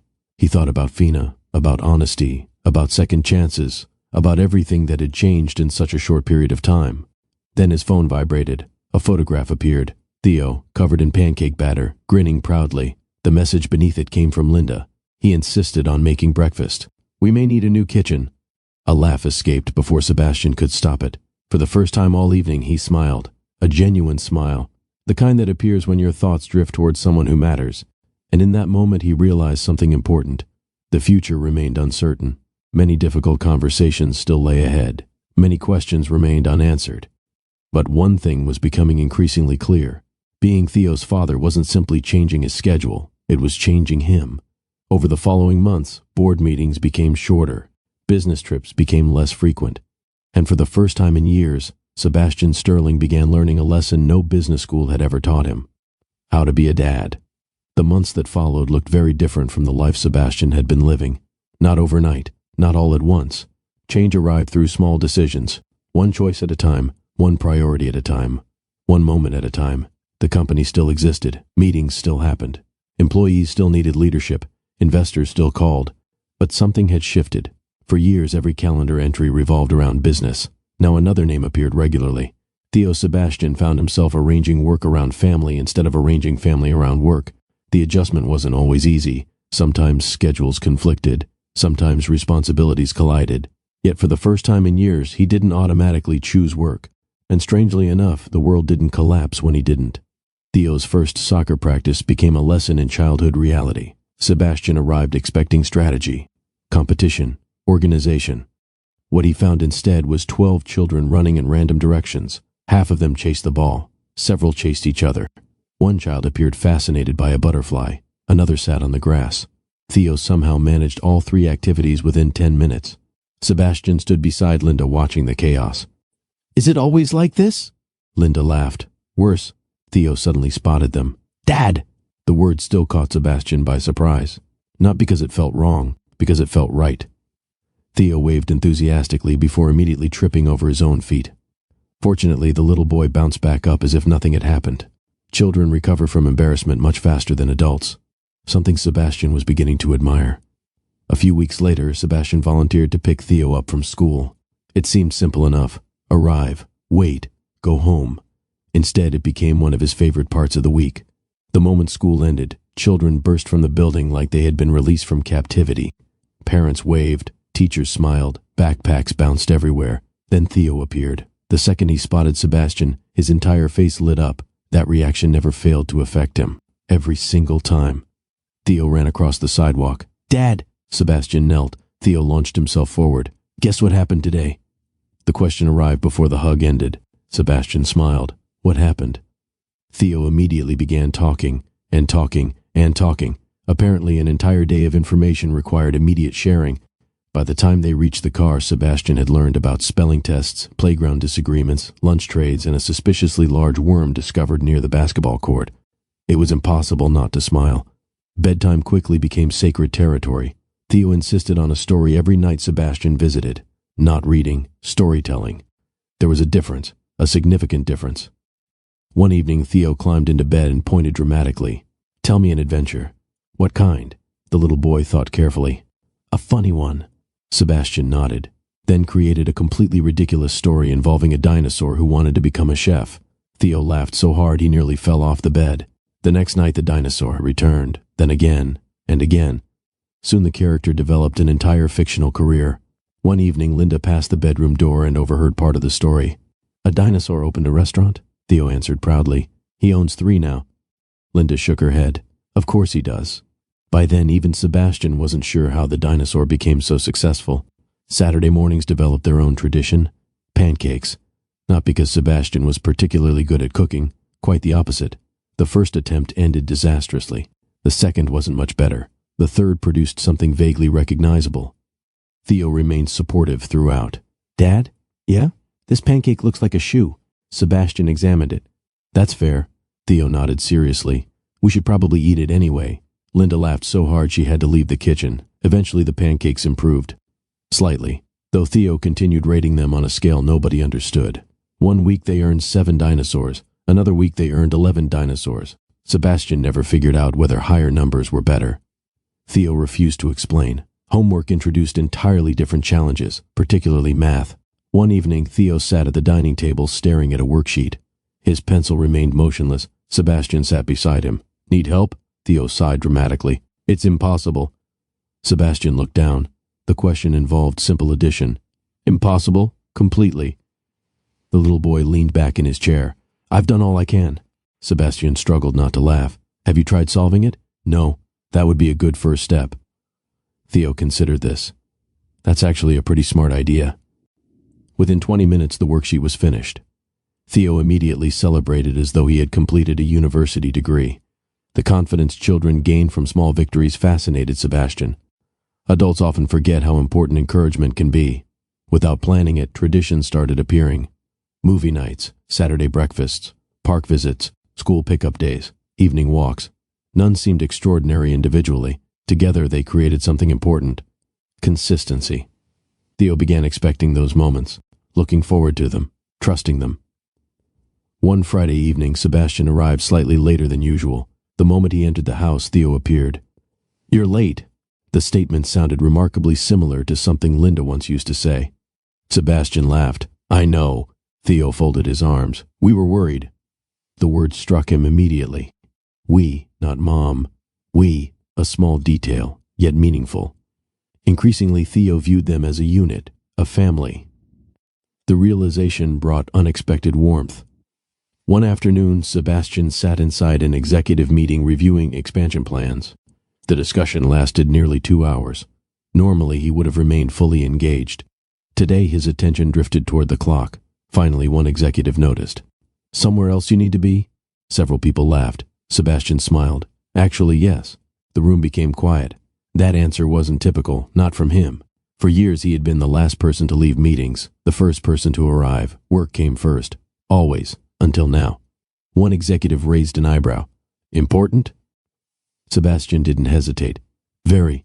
30 minutes later, he was sitting on aluminum bleachers watching Theo participate in a school activity. And honestly, he wouldn't have traded places with anyone. The realization arrived gradually.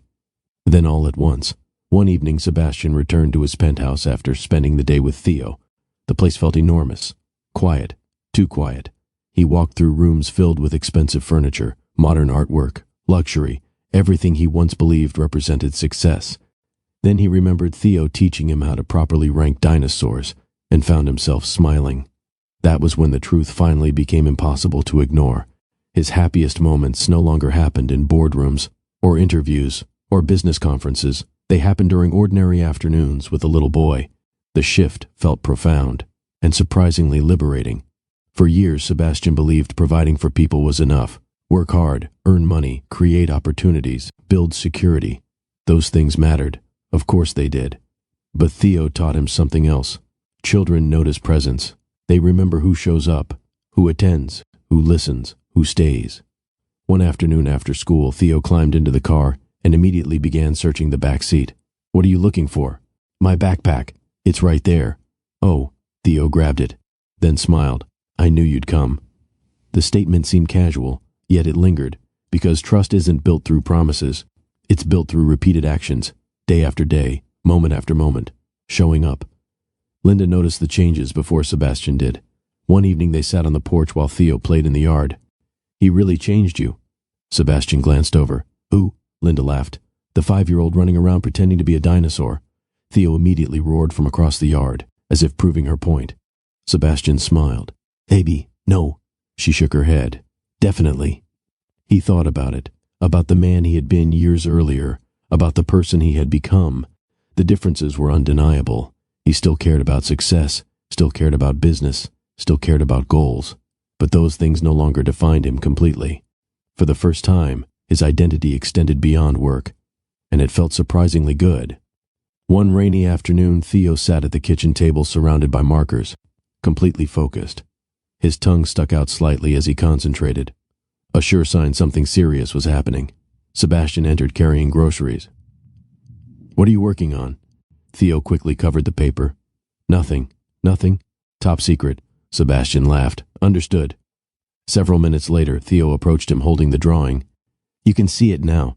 Sebastian accepted the page carefully. 3 stick figures stood beneath a large yellow sun. The drawing contained wildly different proportions. One figure had unusually long arms. Another appeared to have 6 fingers. Artistic accuracy clearly wasn't the goal. Love was. Sebastian pointed toward the picture. "Who's this?" Theo looked confused, as though the answer should have been obvious. "Us." The word hit harder than expected. "Us." Theo nodded. "Yeah." He pointed proudly. "That's Mom." Then another figure. "That's you." Finally, he pointed to the smallest one. "And that's me." Sebastian stared at the drawing, unable to speak for several moments, because in Theo's mind there was no uncertainty, no complicated history, no discussion about mistakes, no concern about timing. Just us, 3 people, 1 family. Theo leaned against him. "You like it?" Sebastian swallowed carefully, then smiled. "I love it." The little boy grinned. "Mission accomplished." Meanwhile, emotion tightened inside Sebastian's chest, because the drawing represented something much bigger than crayons and paper. It represented belonging, acceptance, a place in Theo's life he once feared he would never have. And now, somehow, he did. That night, after Theo went to bed, Sebastian sat alone holding the drawing. The paper itself wasn't valuable. The markers weren't expensive. The artwork wouldn't win awards. None of that mattered. Because some gifts are valuable for reasons that can't be measured. For a long time, Sebastian simply looked at the 3 stick figures. Then he carefully carried the drawing home. The following morning, he placed it inside a frame. Not in a bedroom, not in a hallway, in his office. Directly behind his desk, where everyone could see it. Because for the first time in years, he understood exactly what success looked like. And it wasn't hanging on a magazine cover. As the months passed, co-parenting became easier, conversations became more natural, family moments became more frequent, and somewhere between school events, movie nights, and cups of coffee, something unexpected began happening. Sebastian and Linda started finding their way back to each other. The first few months of CO parenting required adjustment, not because either parent lacked good intentions, because they were learning how to communicate, learning how to share responsibilities, learning how to make decisions together after years apart. At first, most conversations focused on practical matters, school schedules, doctor appointments, weekend plans, homework, activities. The discussions were polite, efficient, focused. But over time, something changed. The conversations became longer, more relaxed, more personal. One afternoon, Linda called to discuss Theo's upcoming school project. 20 minutes later, they were still talking. The project had been resolved within the first 3 minutes. Neither seemed eager to end the conversation. When the call finally ended, both noticed the same thing. Talking to each other felt surprisingly natural. Still, even after everything, as Theo settled into his new routine, opportunities for shared experiences increased. School events, weekend activities, birthday parties, community gatherings. Many of them involved both parents.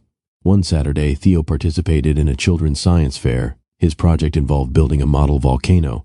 The results exceeded expectations, particularly when the volcano erupted earlier than planned and covered part of the display table. Theo thought it was amazing. The judges seemed less enthusiastic. Sebastian and Linda spent several minutes helping clean the mess while Theo proudly explained the eruption process to anyone willing to listen. At one point, Linda caught Sebastian laughing. Not politely, genuinely. The kind of laughter she hadn't heard from him in years. For a brief moment, neither looked away. Then Theo shouted from across the room, "Dad, Mom, the volcano did it again." The moment ended, but not the feeling. Movie nights became another unexpected tradition. Originally, they existed for Theo. At least that was the official explanation. Every Friday evening, they gathered in the living room with snacks and blankets. Theo usually selected the movie, which meant action, adventure, animation, or dinosaurs. Sometimes all 4. One evening, halfway through a movie, Theo fell asleep. Completely asleep. One minute he was asking questions, the next minute he was snoring softly. Sebastian glanced toward Linda. They both smiled. That was fast. Linda nodded. He fought sleep for 20 minutes. He lost. He always does. Neither turned off the movie immediately. Instead, they remained seated quietly, watching the screen, enjoying the calm. The silence didn't feel awkward. It felt familiar, like something they had once shared and somehow rediscovered. A few weeks later, Theo participated in a school presentation. Parents filled the auditorium. Children stood nervously on stage. Teachers rushed around organizing final details. Theo appeared remarkably confident until he spotted Sebastian and Linda sitting together. Then his confidence doubled. The little boy waved enthusiastically. His teacher immediately redirected him toward the stage. Several parents laughed. During the presentation, Theo delivered his lines perfectly. Well, mostly. At one point, he forgot part of his speech and replaced it with a story about dinosaurs. Nobody understood the connection, not even the teacher. Yet somehow the audience loved it. Afterward, Theo raced toward them. "Did you see me? We did. All of it, every second." The pride on his face made the entire evening worthwhile. The more time they spent together, the easier conversations became. Not heavy conversations, not discussions about the past, ordinary conversations, the kind that build closeness naturally. One afternoon, while waiting for Theo to finish soccer practice, Linda and Sebastian sat on a nearby bench. They discussed movies, books, funny things Theo had said recently. At one point, Linda laughed so hard she nearly dropped her coffee. Sebastian stared for a second. "What?" He smiled. "I forgot how contagious your laugh is." Linda rolled her eyes. That line would have worked 20 years ago. It wasn't a line, sure. Yet she smiled anyway, because part of her knew he was telling the truth. The past began appearing more often, not intentionally, naturally. One evening, Theo asked an innocent question. How did you two meet? The answer should have been simple. Instead, it turned into a long story. One memory led to another, then another. Soon everyone was laughing. Theo listened carefully, especially when embarrassing details surfaced. Apparently those were his favorite parts. So Dad really spilled coffee on himself? Linda nodded immediately. Twice. It was one time. It was twice. Theo pointed dramatically. I'm believing Mom. The betrayal amused him far more than it should have. Yet beneath the laughter, something else happened. Shared memories reminded Sebastian and Linda of who they once were together, not who they became after the breakup, who they had been before everything went wrong. One evening, after Theo fell asleep during a movie marathon, Linda stepped onto the back porch. The house had finally become quiet. A few minutes later, Sebastian appeared carrying 2 cups. She looked down. Coffee. A smile immediately formed. You still do that? Sebastian handed her a cup. Do what? Bring coffee without asking. He shrugged. You usually want one. Linda laughed softly. Fair. They stood together overlooking the backyard. Steam rose from the cups. For a while, neither spoke. The silence felt comfortable. Not empty. Comfortable. The difference mattered. A lot. Eventually, Sebastian noticed something. A silver necklace resting against Linda's collarbone. His eyes narrowed slightly. Wait. Linda glanced down. What? You're still wearing it. For a moment she looked confused. Then realization appeared. The necklace. The simple necklace he had given her years earlier. Back when neither could afford expensive gifts. Back when every dollar mattered. Linda touched it gently. A small smile appeared. You remember this? Sebastian laughed. Of course I remember. The necklace wasn't valuable. At least not financially. He had purchased it from a small local shop during one of their earliest anniversaries. What mattered wasn't the price. It was the memory attached to it. You kept it all these years? Sebastian asked quietly. Linda looked down at the necklace again. Then nodded. I did. Why? The answer took several seconds. Not because she didn't know, because she knew exactly why. It reminds me of someone. Sebastian smiled. Me? Linda shook her head. No. He raised an eyebrow. No? She met his gaze. It reminds me of the man you were before the world discovered you. The honesty of the statement left him silent, because he understood immediately. She wasn't talking about money, or fame, or business. She was talking about the version of him who spent Friday nights on a tiny balcony discussing dreams, the version who measured success differently, the version she had fallen in love with. The conversation grew quieter after that, more thoughtful, more honest. Years earlier, both had built emotional walls, some out of pain, some out of fear, some out of necessity. Now those walls were beginning to weaken, not through dramatic declarations, through small moments, shared laughter, coffee, memories, trust, one piece at a time. Sebastian looked toward the stars. You know something? What? I miss this. Linda didn't ask what he meant. She already knew. The conversations, the comfort, the ease of being around each other. She missed it too. More than she usually admitted. Neither rushed toward romance. Neither made dramatic confessions. Life had become too complicated for that. Instead, feelings returned quietly, the way sunrise arrives. Gradually, almost unnoticed, until suddenly everything looks different. One afternoon, Sebastian found himself looking forward to seeing Linda. Not just Theo, Linda. The realization caught him off guard. A week later, Linda experienced the same thing. A message from Sebastian appeared, and she smiled before opening it. That reaction told her more than she wanted to admit. Something was changing. Again. Only this time neither seemed eager to run away from it. Then came a question neither parent expected. It happened after a school event. Most children had already left. The gymnasium slowly emptied. Theo stood near a window, looking unusually thoughtful. Sebastian approached. You okay, buddy? Theo nodded, then shook his head, then nodded again. Clearly he wasn't sure. What's up? The little boy looked down at his shoes. Can I ask something? Anything. Theo hesitated, long enough for Sebastian to realize the question mattered. Finally he spoke. Why is my last name different from yours? The words landed softly, yet immediately changed the atmosphere. Because some questions reveal more than curiosity. This was one of them. For several seconds Sebastian remained silent, not because he didn't know the answer, because he wanted to answer carefully. Theo continued quietly. The kids keep asking. Understanding appeared immediately. Children noticed differences, and they asked questions about them. Lots of questions. What do you tell them? Theo shrugged. That you're my dad. Sebastian smiled. That's true. Theo nodded. I know. Then he looked up. A little uncertainty appeared in his eyes, the kind children rarely hide. But I kind of want everybody else to know too. The statement tightened something inside Sebastian's chest. Because Theo wasn't asking for paperwork or technical explanations, he was asking for belonging, for connection, for identity, for something simple, a place. Sebastian knelt beside him, then pulled him into a hug, a long one. The little boy hugged him right back. At that moment, no grand speech seemed necessary, no complicated explanation, just presence, just love, just reassurance. Still the question remained, and later that evening, after Theo had gone to bed, Sebastian and Linda sat together discussing it. Neither viewed it as a problem, quite the opposite. For the first time in years, they weren't talking about mistakes, or regrets, or lost opportunities. They were talking about the future, a future that somehow felt closer than ever. As Sebastian prepared to leave that night, he paused near the front door. Inside the living room, family photographs sat on shelves. School projects decorated parts of the house. Evidence of life existed everywhere. The place felt warm, alive, real. Then Theo's question returned to his mind. Why is my last name different from yours? The little boy wasn't searching for a legal answer. He was searching for a feeling Sebastian understood completely. Because after everything that had happened, he wanted the same thing, a family. Not eventually, not someday, soon, and for the first time he allowed himself to wonder whether Linda might want that too.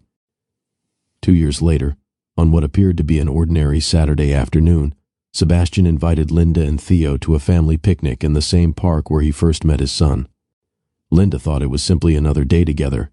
She couldn't have been more wrong, because hidden inside Theo's backpack was a small wooden box, and inside that box was a promise that had waited years to be fulfilled. 2 years later, the park looked almost exactly the same. The walking paths, the playground, the open grassy field. Very little had changed, which was fitting, because this place held some of the most important memories of Sebastian's life. It was where he first met Theo, where a frightened father became a dad, where a second chance quietly began. On a bright Saturday afternoon, Sebastian carried a picnic basket toward a shaded area beneath several large trees. Everything appeared normal, deliberately normal. That was part of the plan. Linda suspected nothing. Theo, however, knew everything, or at least the part Sebastian had trusted him to keep secret. The little boy, now older, taller, and considerably more talkative, walked beside his mother carrying a backpack containing something important, very important. Every few minutes, Theo glanced toward Sebastian, then quickly looked away. The behavior wasn't exactly subtle. Linda eventually noticed. Why do you keep making that face? Theo blinked. What face? That face. The little boy immediately overacted. What face? Sebastian nearly laughed. The child was many wonderful things. A convincing actor wasn't one of them. The secret mission had begun weeks earlier. One evening after Linda fell asleep during a movie, Sebastian sat beside Theo at the kitchen table. I need your help. Theo's eyes widened immediately. Secret help? Very secret help. The little boy practically vibrated with excitement. What kind? Sebastian leaned closer. The important kind. That answer worked perfectly. From that moment forward, Theo treated the mission with remarkable seriousness. Well, mostly. There were several close calls. One involved accidentally asking Linda what ring size she wore. Another involved announcing that something huge was happening soon. Fortunately, Linda never connected the clues, or perhaps she simply didn't expect what was coming. Either way, the surprise remained intact. For now, the picnic unfolded normally. Sandwiches, fruit, laughter, stories, everything looked ordinary, exactly as Sebastian intended. After lunch, Theo suddenly sat upright. The signal, the agreed-upon signal. Though in truth, the little boy had become so excited that subtlety was no longer possible. Mom, Linda looked up. Yes? I have something for you. Her eyebrows rose. For me? Theo nodded enthusiastically, then reached into his backpack. A small wooden box appeared. Linda frowned slightly. What is that? The little boy grinned. Dad said it's time. The moment the words left his mouth, realization began spreading across her face. Slowly, then all at once. She looked toward Sebastian and found him already standing. For the first time in years, Sebastian Sterling felt nervous. Truly nervous. Business presentations had never bothered him. Negotiations didn't bother him. Interviews didn't bother him. This was different. Because some things matter more than confidence. Some things matter more than preparation. He stepped closer. Linda stared at him. Neither spoke immediately. Years of history stood between them. The good years, the painful years, the lost years, the years they somehow found again. Finally, Sebastian smiled. You told me something once. Linda already knew. She could see it in his eyes. The balcony. He nodded. The balcony. The memory returned instantly. A tiny apartment. 2 folding chairs, coffee, dreams, and one very specific conversation. Sebastian carefully opened the wooden box. Inside rested a ring. Simple, elegant, meaningful. Exactly the kind of ring Linda once described. Nothing excessive. Nothing designed to impress strangers. Just beautiful. Just sincere. Just right. A hand rose slowly to Linda's mouth. Emotion filled her eyes. You remembered. The words barely escaped above a whisper. Sebastian laughed softly. Of course I remembered. 5 years, 10 years, 20 years. Some conversations never leave you, especially when they come from someone who matters. You said you didn't want a giant diamond. Linda nodded, tears already beginning to form. You said you'd rather have a life full of memories. The tears spilled over, because he remembered. Every word, even after everything. He remembered. For a moment Sebastian looked toward Theo, then back at Linda. His voice remained steady, not rehearsed, not polished. Honest. We can't change what happened. Linda listened quietly. We can't get back the years we lost. A tear rolled down her cheek. We can't erase mistakes. Another nod. Sebastian took a breath. But we can choose what happens next. The park seemed to disappear. The passing people, the distant conversations. Everything faded into the background. Only 3 people mattered. A man, a woman, and the little boy who had unknowingly brought them back together. Sebastian's eyes never left Linda's. You've been my greatest supporter. His voice softened. My greatest lesson. A small laugh escaped him. And occasionally my greatest challenge. Linda laughed through tears. The sound made him smile. Then he spoke the words he had carried inside for a very long time.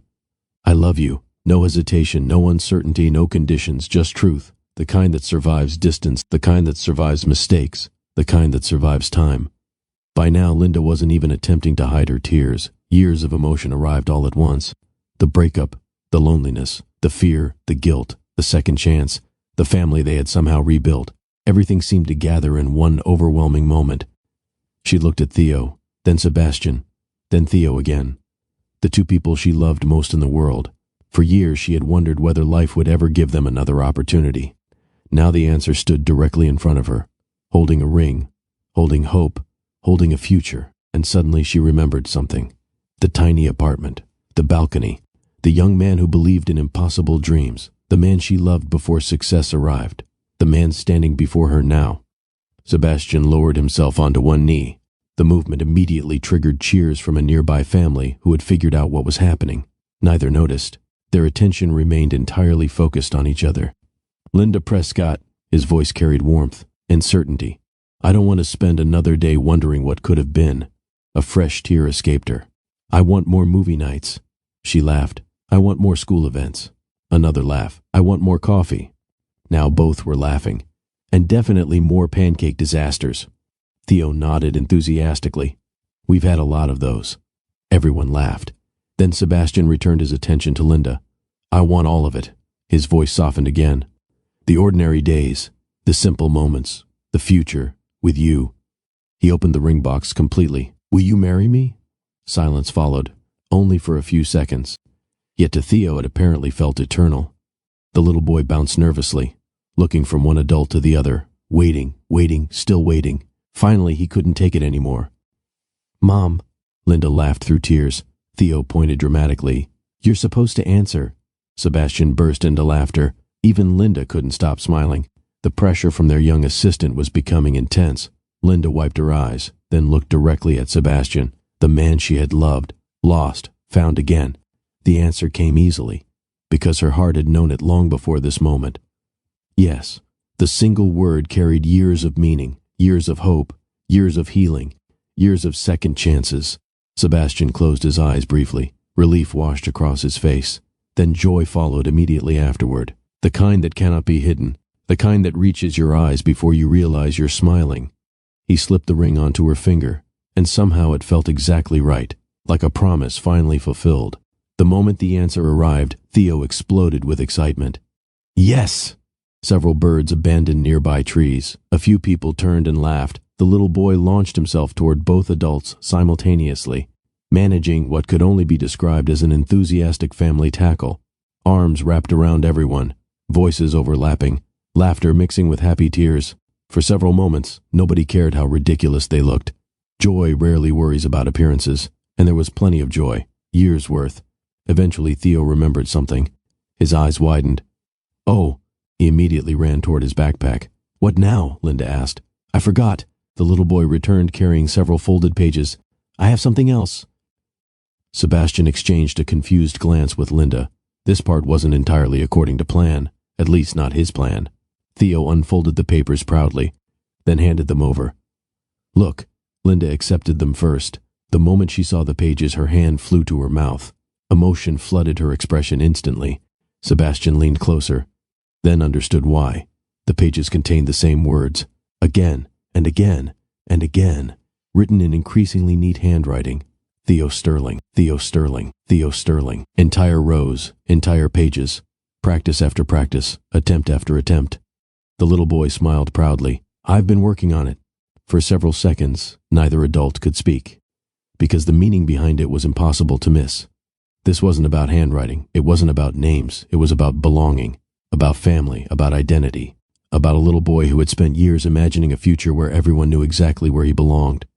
Sebastian knelt immediately, then pulled Theo into a hug, a tight one, the kind that says everything words cannot.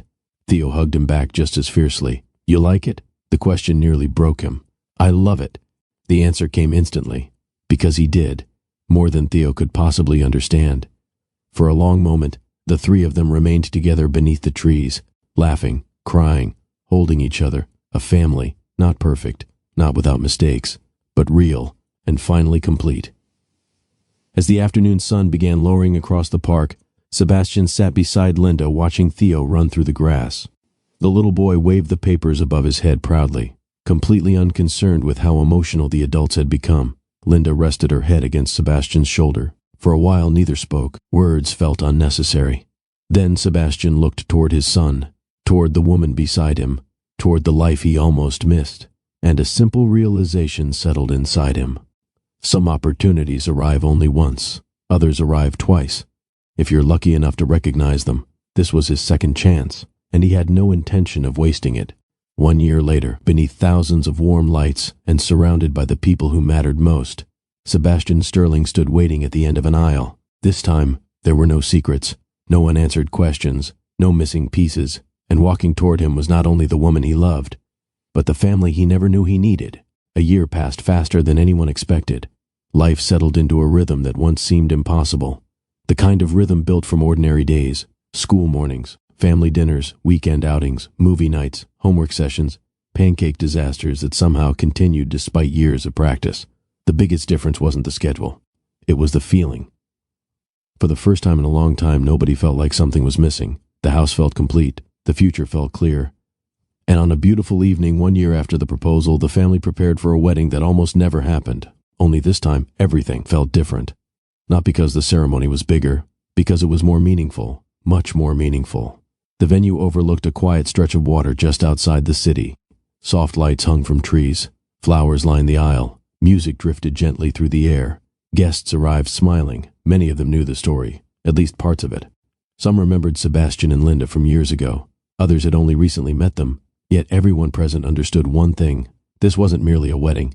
It was the celebration of a second chance. Backstage, Linda adjusted a small detail on her dress. One of her friends smiled. Nervous? Linda laughed. A little. You don't look nervous. That's because I've already used up all my nerves. The room filled with laughter. Meanwhile, somewhere else, Sebastian was having a very different challenge, trying to keep Theo calm. Guests slowly filled their seats. Conversations floated through the evening air. Old friends reunited. Family members exchanged stories. Children darted between rows of chairs until adults gently redirected them. The atmosphere felt warm, welcoming, real, not overly formal, not distant. Exactly what Sebastian and Linda wanted. Several people commented on how relaxed everyone seemed. The answer was simple. Nobody was pretending. Nobody was performing. They were simply celebrating people they loved, and that made all the difference. Unfortunately, Theo had reached a level of excitement that bordered on impossible. "Dad." "Yeah? What time is it?" Sebastian checked his watch. 5 minutes later than the last time you asked." Theo sighed dramatically. "This is taking forever." Sebastian laughed. "You'll survive." The little boy adjusted his small suit jacket, then adjusted it again, then once more. Finally, Sebastian crouched beside him. "You look great." Theo nodded. "I know." The confidence made Sebastian laugh. Some things never changed. Theo's role in the ceremony was important, not because tradition required it, because both adults wanted it. The wedding wasn't only about 2 people. It was about 3. That mattered. A lot. As the music started, conversations gradually faded. Guests turned toward the aisle. The ceremony had begun. Sebastian stood waiting, his hands folded in front of him, his heart pounding slightly. Not from fear, from gratitude, because there was a time he believed this moment would never happen. Then Theo appeared. The little boy walked proudly down the aisle, head high, smile enormous. The confidence lasted approximately 7 seconds. Then he spotted someone he knew and waved enthusiastically. Several guests laughed, including Sebastian. Fortunately, Theo recovered quickly and continued forward. Mission accomplished, mostly.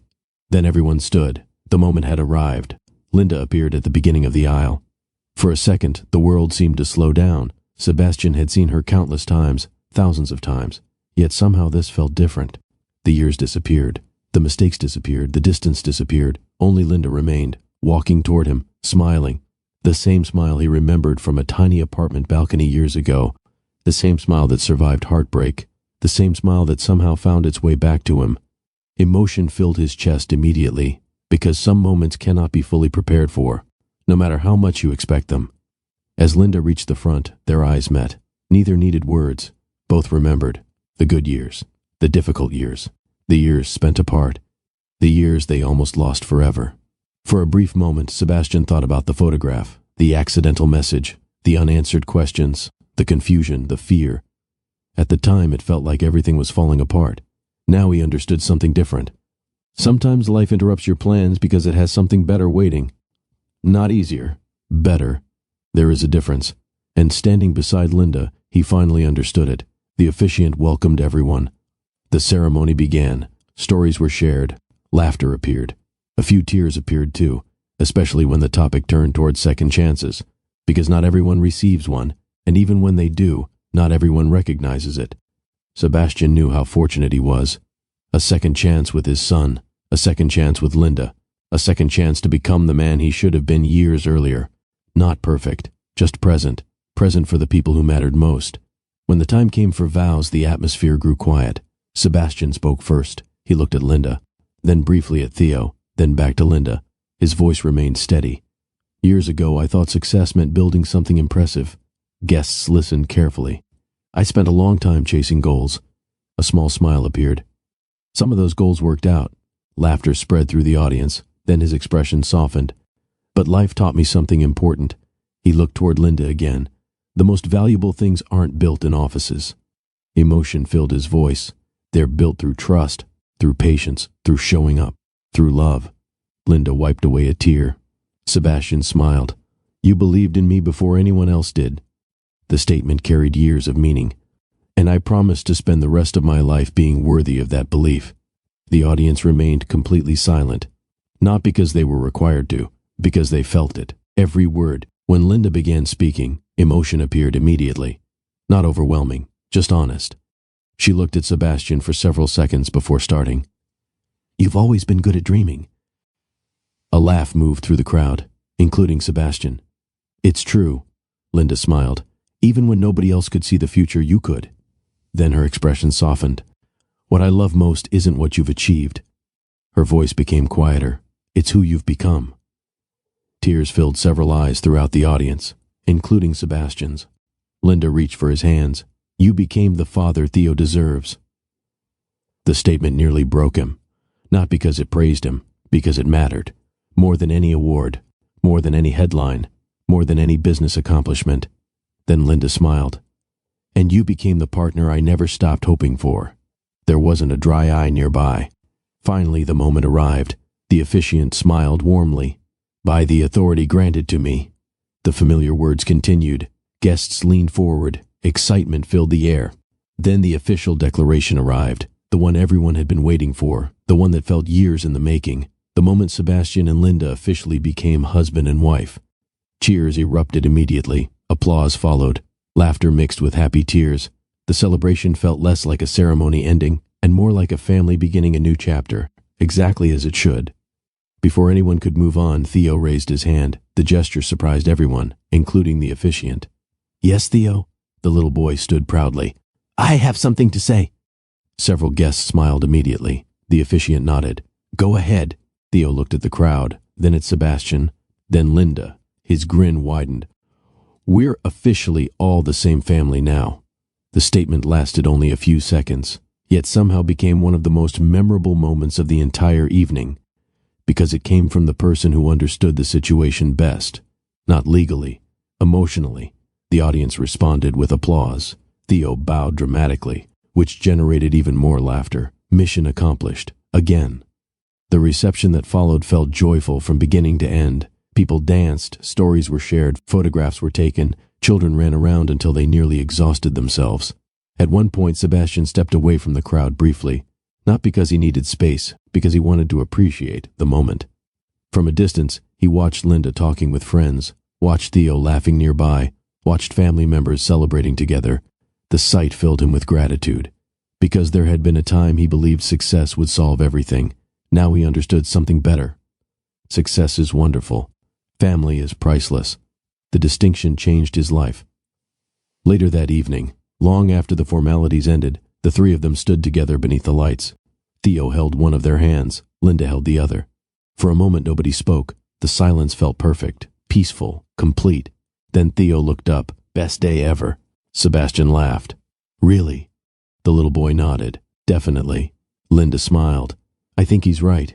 And honestly, so did Sebastian, because everything that truly mattered stood beside him. Nothing else felt necessary. If this story touched your heart, don't forget to like, subscribe, and share Mr. Williams Storytime. And tell us in the comments, what was your favorite moment in Sebastian, Linda, and Theo's journey? We love reading your thoughts and hearing which parts stayed with you the most. Life doesn't always follow the plans we carefully create. Sometimes it changes direction without warning. Sometimes the interruption feels unfair. Sometimes it feels painful. But occasionally, the thing that disrupts your future becomes the very thing that leads you where you're meant to be. As Sebastian looked at his wife and son beneath the glow of thousands of lights, one truth became impossible to ignore. The photograph that nearly destroyed his future became the very thing that saved it. 3 months after the wedding, life settled into something wonderfully ordinary. The excitement of the ceremony faded. The photographs found places on walls. The gifts found places in cabinets. And the family returned to everyday life, which turned out to be exactly what Sebastian wanted. For years he had chased extraordinary moments. Now he appreciated ordinary ones. A quiet breakfast, a school pickup, a family movie night. The simple things somehow felt bigger than everything else. One Friday afternoon, Theo visited Sebastian's company headquarters for the first time since the wedding. Employees immediately noticed him, not because he was loud, although he certainly could be, but because he looked so much like Sebastian that several people did double takes. Theo walked through the office with complete confidence. "Dad, do you own all this?" Sebastian laughed. "Not exactly." Theo looked around. "It looks expensive." Several employees nearby laughed. "You're not wrong," one of them said. Theo nodded seriously. "I can tell."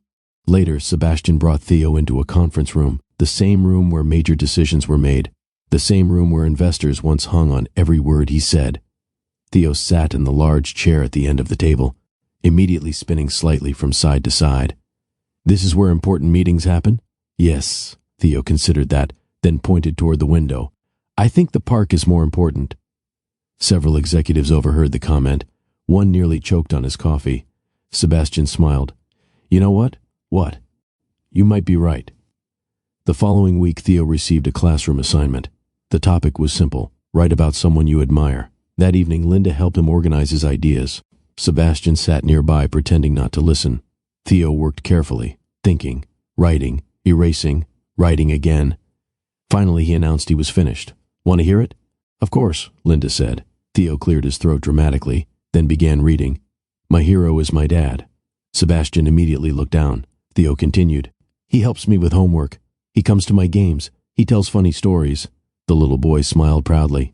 And he makes terrible pancakes. Linda burst into laughter. So terrible. Theo nodded, then back to Linda. His voice remained steady. Years ago, I thought success meant building something impressive. Guests listened carefully. I spent a long time chasing goals. A small smile appeared. Some of those goals worked out. Laughter spread through the audience. Then his expression softened. But life taught me something important. He looked toward Linda again. The most valuable things aren't built in offices. Emotion filled his voice. They're built through trust, through patience, through showing up, through love. Linda wiped away a tear. Sebastian smiled. You believed in me before anyone else did. The statement carried years of meaning. And I promised to spend the rest of my life being worthy of that belief. The audience remained completely silent. Not because they were required to, because they felt it. Every word. When Linda began speaking, emotion appeared immediately. Not overwhelming, just honest. She looked at Sebastian for several seconds before starting. You've always been good at dreaming. A laugh moved through the crowd, including Sebastian. It's true, Linda smiled. Even when nobody else could see the future, you could. Then her expression softened. What I love most isn't what you've achieved. Her voice became quieter. It's who you've become. Tears filled several eyes throughout the audience, including Sebastian's. Linda reached for his hands. You became the father Theo deserves. The statement nearly broke him. Not because it praised him, because it mattered. More than any award, more than any headline, more than any business accomplishment. Then Linda smiled.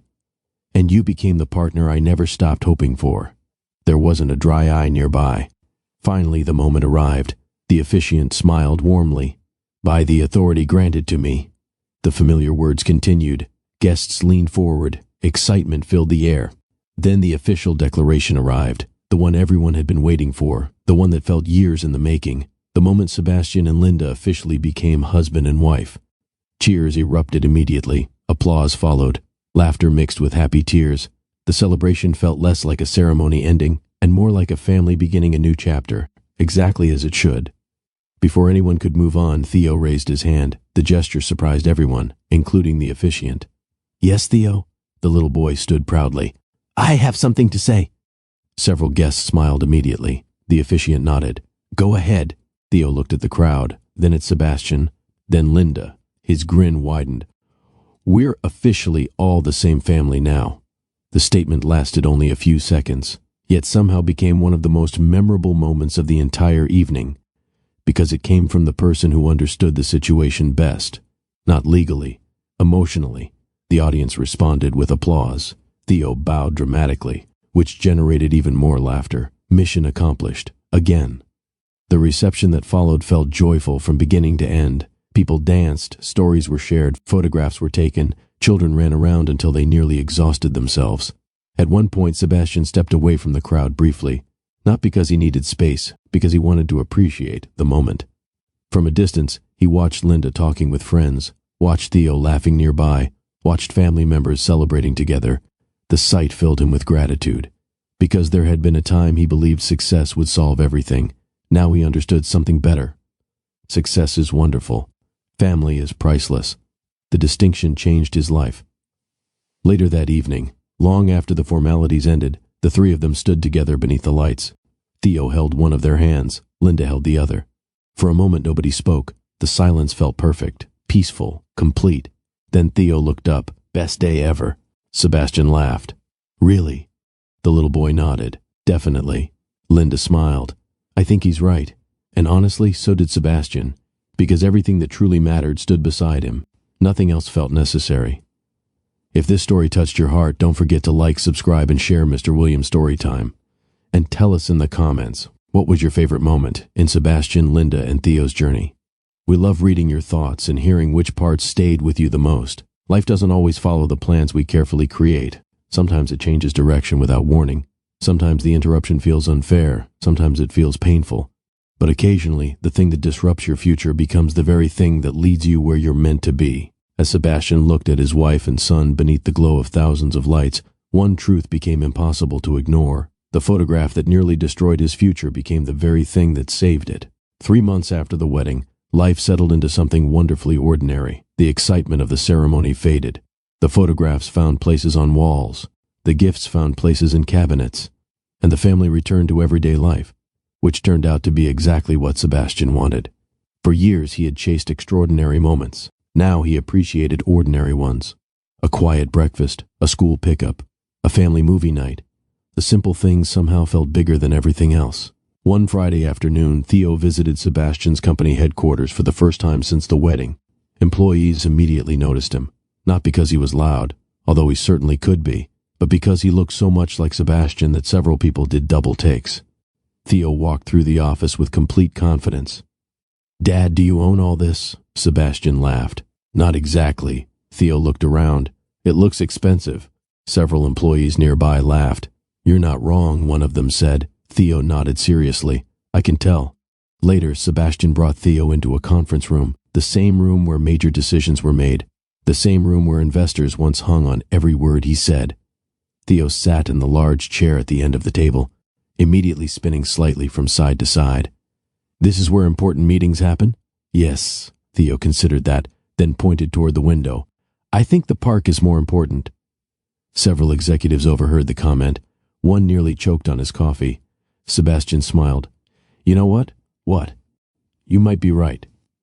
The following week, Theo received a classroom assignment.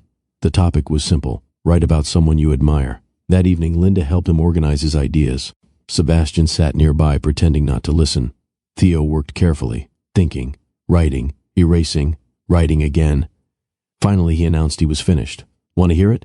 "Of course," Linda said. Theo cleared his throat dramatically, then began reading. "My hero is my dad." Sebastian immediately looked down. Theo continued. "He helps me with homework. He comes to my games. He tells funny stories." The little boy smiled proudly. "And he makes terrible pancakes." Linda burst into laughter. "So terrible." Theo nodded. "Very terrible." Even Sebastian couldn't argue.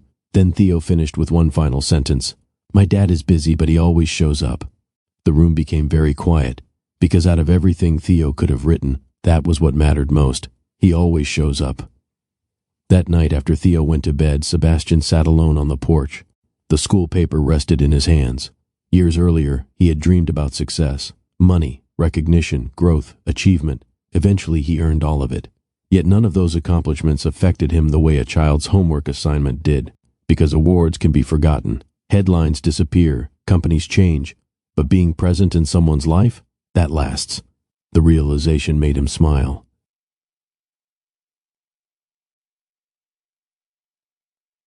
"Forgot something." Sebastian laughed. "What?" The little boy walked over and wrapped his arms around him. "This." Then he hugged him tightly. For several seconds, neither moved. Finally, Theo stepped back. "Good night, Dad." "Good night, buddy." Theo disappeared inside. Sebastian remained seated for a moment, looking up at the night sky, thinking about everything that had happened. The photograph, the questions, the lost years, the second chance, the family. And one thought settled comfortably in his heart. The world might know him as a founder, an entrepreneur, a millionaire CEO, but none of those titles came close to his favorite, Dad. And that was more than enough. As Sebastian's story comes to an end, one thing becomes clear. Life rarely unfolds exactly the way we expect. Sometimes the opportunity we believe we want is not the one we truly need. Sometimes success arrives wearing one face, and happiness arrives wearing another. Sebastian spent years building a company. He spent years chasing goals. He spent years believing the next achievement would finally make everything complete. Then one accidental photograph changed everything. Not because it gave him more money, not because it gave him more success, because it gave him perspective. It reminded him that some moments can't be postponed, some relationships can't be placed on hold, and some people are simply too important to miss. In the end, Sebastian didn't lose his future. He found it, through a little boy who wanted his father's last name, through a woman who never truly disappeared from his heart, and through a second chance he never expected to receive. If there's one lesson hidden inside this story, perhaps it's this. Never assume a chapter is over simply because time has passed. Sometimes life has a way of bringing people back together when they're finally ready for what they once lost. And sometimes the greatest blessings arrive in the most unexpected ways. Thank you for spending this time with us. If this story touched your heart, let us know in the comments. What moment stayed with you the most? Was it the photograph, the first meeting in the park, Theo's drawing, the proposal, or the wedding that finally brought everything together? We'd love to hear your thoughts. And if you enjoy heartfelt stories filled with hope, family, second chances, and unforgettable journeys, don't forget to subscribe to Mr. Williams Storytime. Until next time, take care of yourselves, take care of the people you love, and remember, the moments that matter most are usually the ones money can never buy.